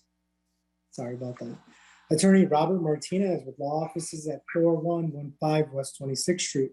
I'm appearing on behalf of the applicant, Mr. George Haro, for the property located at 4424 West 55th Street. Here, the applicant is seeking a rezoning to change the zoning from an RS2 to a RT 3.5 to allow for an additional basement unit. Here, the property is improved with the 2 units, and we are seeking a 3rd unit in the basement. There is means of egress, and the plans call for an addition of 1 window. It already has both rear and front exits, and the height of the basement ceiling is per code over 7.5. Therefore, we ask that the zoning committee grant this this rezoning. And as additional information, there will be 4 parking spots per the plans. All right, Mr. Martinez, tell us about your process with the alderman and the community. Yes, so of course we sent out a notification to let the alderman know that we were retained for this. They just asked us to go through the checklist, and I have a relationship with the ward office, so I did communicate a couple of times what we were doing, and they didn't have a problem, especially because we're on a corner lot with 4 parking spots, and we're asking for a 2 unit to be converted to a 3 unit. Okay, so my staff has said that we have 2 applications from Alderwoman Tabaris. We have 1 letter of support. I don't know if that was for both. Do you have a copy of your letter of support from this application on 55th? No, I didn't. I don't know if there's any representative from Mr. Barr's office present that can speak on that, but we don't have a copy of any letter. Oftentimes, these communications are done orally. And of course, notice is sent via email, but we follow up with a phone call and we move forward. All right, let me see if I can find the alderwoman. She's not on the call and not a member of the committee.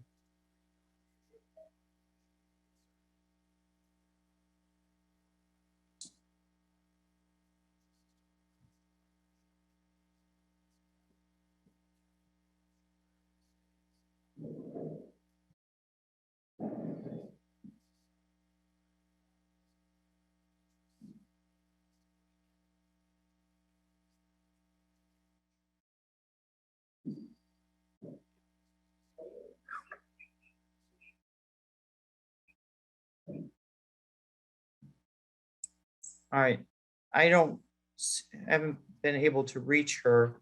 So for the benefit of the committee, reiterate your communication on this item with Alderman Tabarez. Yes, so I did send out notice that we were retained. The Alderman's office sent out a checklist.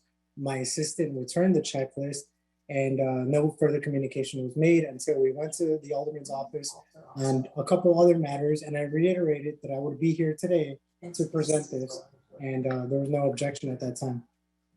All right, so in the effort to reach Alderwoman Tabarez, we are going to call this item. We're going to hold this because we just need to get confirmation. We did receive a letter of or support from the next item.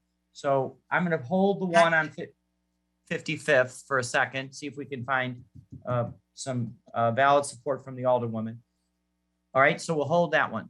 Now I'm going to the top of page 10. Document number 20963, 23rd Ward. Ordinance was referred on March 23rd of 2022. This common address, 3301 West 59th Street. Change request from RS3 Residential Single Unit Detached House District to C11 Neighborhood Commercial District. So Mr. Martinez, let's talk about this one on the 59th Street. Yes. I actually didn't get the notification of this one, but I recall what we're doing. We're changing this to a C2. If you give me time to open up the file, 1 second, open up the file. We're changing the zoning from a residential to a commercial zoning because my client purchased a mechanic shop that was licensed at the time. Subsequently, he took over the licensing by obtaining his own license under a new LLC. And he decided that the location was not feasible because he owns an establishment nearby where he rents. So now the applicant is seeking to have this location be expanded to accommodate for, if I recall correctly, six work bays, where there are only 3 work bays because it's not economically feasible for him to start business without having the appropriate layout.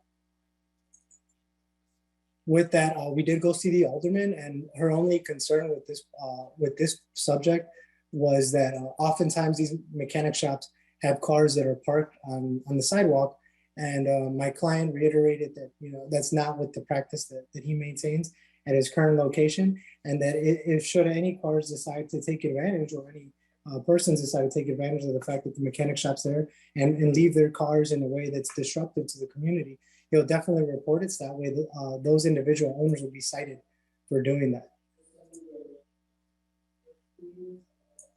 I can't hear you. I think you're muted. Yeah, we're trying to find a representative from Alderwoman Tabarez's office. Mm-hmm. So give me 1 second.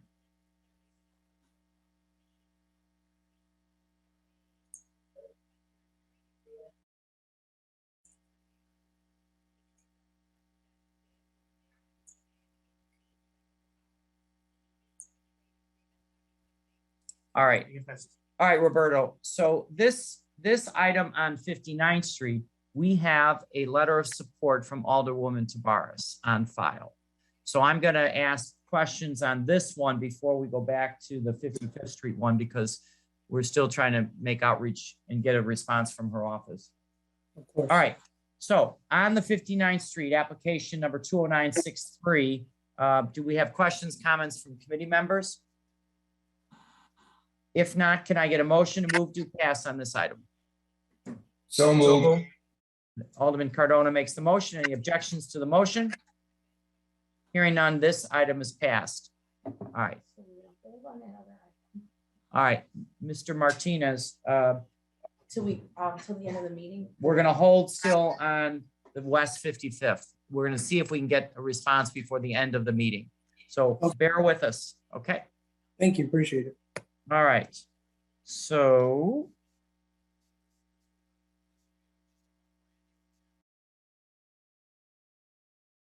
So top of page 11, document number 21012, 21st Ward, Ordinance was referred April 27th of 2022. Common address 8900 South Holland Road. Change request M12 Limited Manufacturing Business Park District to M22 Light Industry District. We have Tom Pekarsky. Tom? Good afternoon, Mr. Chairman, members of the committee. I am Tom Pekarsky of the law firm of Gordon and Pekarsky, and I represent Anthony Williams, who is the applicant in this matter. We're before you seeking the amendment of the City of Chicago zoning map from the current M12 to that of an M22 for the property commonly known as 8900 South Holland Road. The subject property is an irregular lot located in a large district of manufacturing zone property. It is currently unimproved. The applicant seeks to use the lot for the purpose of auto towing and outdoor auto storage. The existing zoning, M12 zoning, currently allows for towing and indoor storage. So this will just allow for the outdoor storage of the towed vehicles. The amendment will allow for obviously the outdoor storage for the applicant's towing business. The subject site is directly adjacent to an M22 district, so the amended district is consistent with surrounding zoning and uses. We have reviewed our plans with Alderman Brookins, who has provided a letter of support for the proposal to the chairman. And therefore, we would ask the committee to vote its recommendation of passage of the application to the full city council. All right, Tom. We do have a letter of support from Alderman Brookins. And any questions, comments from committee members? Hearing none, can I get a motion to move to pass by the same roll call that was used to determine quorum? Alderman Villegas, so moves. Alderman Villegas makes the motion. Any objections to his motion? Hearing none, this item is passed. Thank you and good afternoon. All right.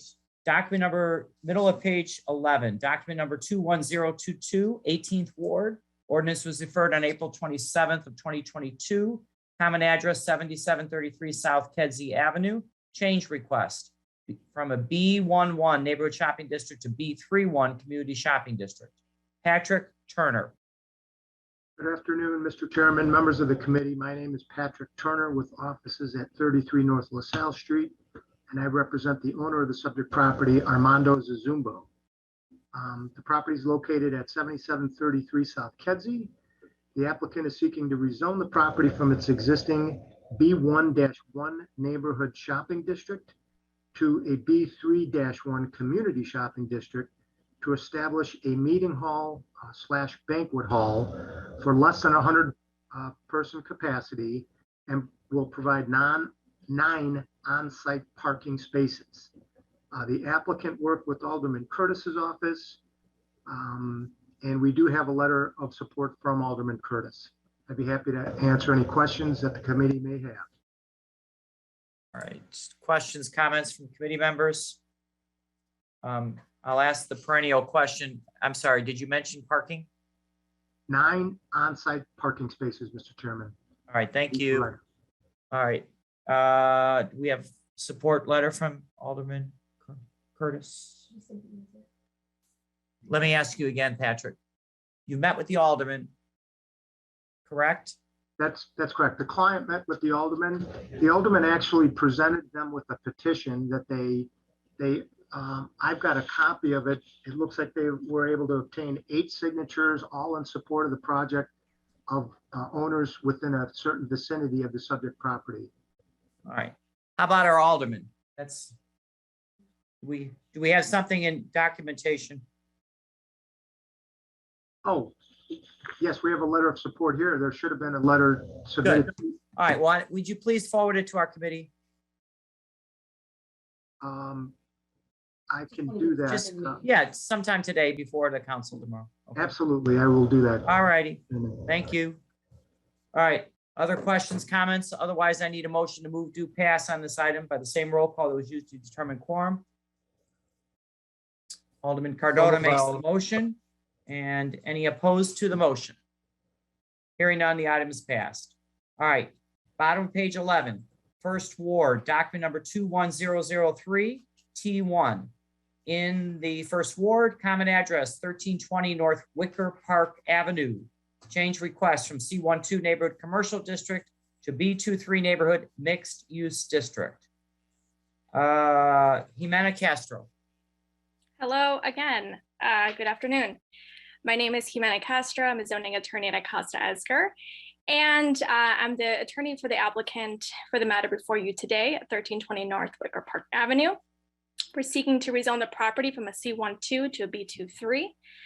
The subject property is improved with a 3-story residential building with 6 residential units, 1 illegal basement unit, and no parking. The applicant proposes to rezone the property to allow for the legalization of the basement unit to convert the building from 6 to 7 dwelling units. No additional parking is proposed, and the existing height of the building will remain. And we met with the alderman, we met with the neighbors, and we should have a letter of support on file. Okay, we do have a letter of support from Alderman LaSpada. Questions, comments?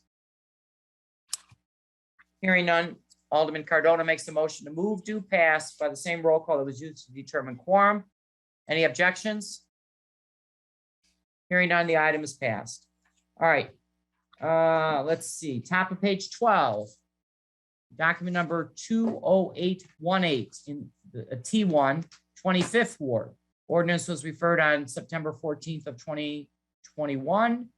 The change request from an RT4 residential 2-flat townhouse district to a B23 neighborhood mixed use district. Ms. Castro. Hello, everyone. Again, for the record, Jimena Castro is zoning attorney for the law firm of Acosta Ezger. Here today on behalf of the applicant for the property at 2018 West 21st Place. We're seeking to rezone the property from an RT4 to a B23. The subject property is improved with a 2.5-story residential building with 6 residential dwelling units and no parking. The subject property is located in a transit served location to the CTA Damon Pink Line station. The applicant proposes to rezone the property to allow the addition of 3 dwelling units for a total of 9 dwelling units on the property. There will be no parking. The existing height of the building will remain the same, and the applicant seeks relief to reduce any additional required parking and MLA relief through this type 1 application pursuant to the transit served location sections of the ordinance. And we also met with the alderman, his zoning advisory board, and we have a letter of support. And like we did previously for the previous case for the alderman's in the alderman's ward, we also will be providing an affordable unit at this property through a covenant agreement with the alderman's office. All right, we do have a letter of support from Alderman Cicho Lopez. Any questions, comments from committee members? Hearing none, Alderman Cardona moves to pass on the item by the same roll call that was used to determine quorum. Any objections? Hearing none, the item is passed. Thank you. All right. The next item, I believe, is going to be deferred by. Okay. All right. I'm going to read it into the record. Jimena. Oh, okay. All right. So this item is document number 20987 T1 in the 25th Ward. The ordinance was referred on March 23rd of 2022. The common address 2100 through 02 West 18th Place. Also 1814 through 1824 South Hoyne Avenue. The change request, RT4 residential 2-flat townhouse and multi-unit district to B23 neighborhood mixed use district. At the request of the attorney, Ms. Castro has asked this item to be deferred. Can I get a motion to defer this item by the same roll call that was used to determine quorum? That would be, again, Alderman Cardona makes the motion. So moved by Alderman Cardona. Defer. Any objections to the motion? And while is Ms. Castro's on there? Yes. So you're confirming you're deferring this item on Correct. West 18th. Okay. Correct. And I believe the alderman's office also asked for the item to be deferred at this time. Okay. Well, at this point, you're making the motion and it's been moved. And any opposed to the motion to defer? Hearing none, this item will be deferred. All right. Thank you. Thank you. Now we're bottom of page 12, document number 21007 T1 in the 1st Ward. Ordinance was referred on April 27th of 2022. Common address 2309 North Maplewood Avenue, and the change request from an RS3 residential single unit detached house district to an RT4 residential 2-flat townhouse and multi-unit district. We have Brad Huff or Anne Marie. Brad looks like he's on the call. Brad, let's proceed on this item in the first ward, please. Good afternoon, Chairman and committee members. Thank you for your time. My name is Brad Huff. I'm speaking on behalf of myself and my wife, Anne Marie Jensen. Together, we own and reside at the home at 2309 North Maplewood Avenue in the Logan Square neighborhood in the first ward. We are here seeking a change in zoning from RS3 to RT4 in order to facilitate the renovation of our existing second floor. This zoning change is required because as existing, our home exceeds the FAR of the current RS3 zone. This is because the basement of the home sits slightly more than halfway above grade and is therefore required to be counted towards our FAR. Had the basement been excluded from FAR, this project would meet FAR requirements of our current RS3 zoning. This home will maintain its existing footprint and would not exceed the height limits of the RS3 zone. We believe after renovation, the home would still fit in with the character and existing scale of our block. We have presented to and received support from our local neighborhood organization, the Greater Goethe Neighborhood Association, and I believe from the alderman as well. And after completion of the renovation, we will also downzone back to RS3. Happy to answer any questions. Let's see, we have to accept a substantive narrative and plans on this. So it was a type 1. Which means correct. Did make a so-called minor change or some kind of change to that? Correct. There was a minor revision to the setback on the site plan. Which setback? I'm sorry. The side setbacks. Okay. All right. Process-wise, Alderman Osterman moves to accept the substantive narrative and plans for the type 1 application by the same roll call that was used to determine quorum. Any objections to that? Okay, so now the substitute is in front of us. You made your presentation. We have questions, comments from committee members. I do see Alderman Osterman's hand up on this one. Question for Brad. Relates to bike parking at after the house is renovated. Will there be adequate bike parking for you and your wife? Absolutely, Alderman. Yes, we've got a couple in the garage, hoping to add a few more. Okay, make sure they're locked up. When it's appropriate, Chairman, I'm happy to move due pass as amended. Right. Alderman Osterman makes the motion to move due pass. Any objections to his motion? Hearing none, this item is passed with the substantive narrative and plans. All right. Thank you, Ron. Next item could be the last, depending if I hear from Alderman Tabares, but I'll read this one into the record. Document number 20975, T1, 11th Ward. Ordinance was referred on March 23rd of 2022. Common address is 3357 South Carpenter Street. And the change request from an RS3 residential single unit detached house district to an RM5 residential multi-unit district. We have Fred Augustin on this one. Good afternoon, Chairman, members of the committee. For the record, my name is Fred Augustin, attorney on this matter with offices at 33 North South Street. I'm here today on behalf of the applicant and owner, Nicholas Costafados. The applicant owns the property at 3357 South Carpenter Street. It's currently improved with a 2.5-story apartment building. We are seeking to rezone the property from the current RS3 to an RM5 district. Chairman, this is a type 1. I'd like to have the plans and narrative incorporate into the decision today if possible. With that, the reason for the rezoning is the existing 2.5-story apartment building will remain. It currently does have 5 units. The problem is the 5th unit was never lawfully established. So By rezoning the property to an RM5, the applicant will essentially get a building permit to lawfully establish that fifth unit. We have worked with Alderwoman Lee. We also had a community meeting on it. All were in support of the zoning change. I believe Alderwoman Lee was supposed to contact your office about the approval and her support. So I'm here to answer any questions the committee may have.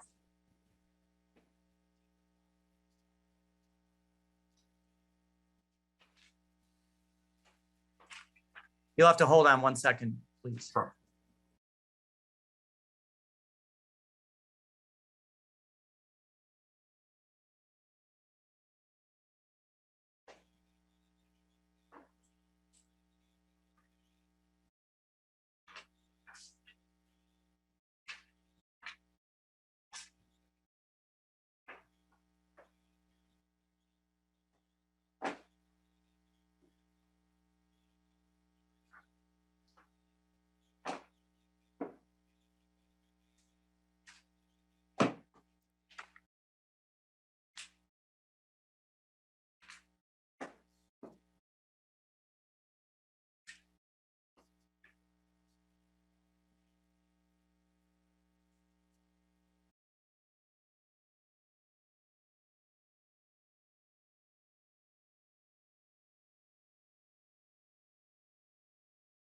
You don't have a substitute. All right.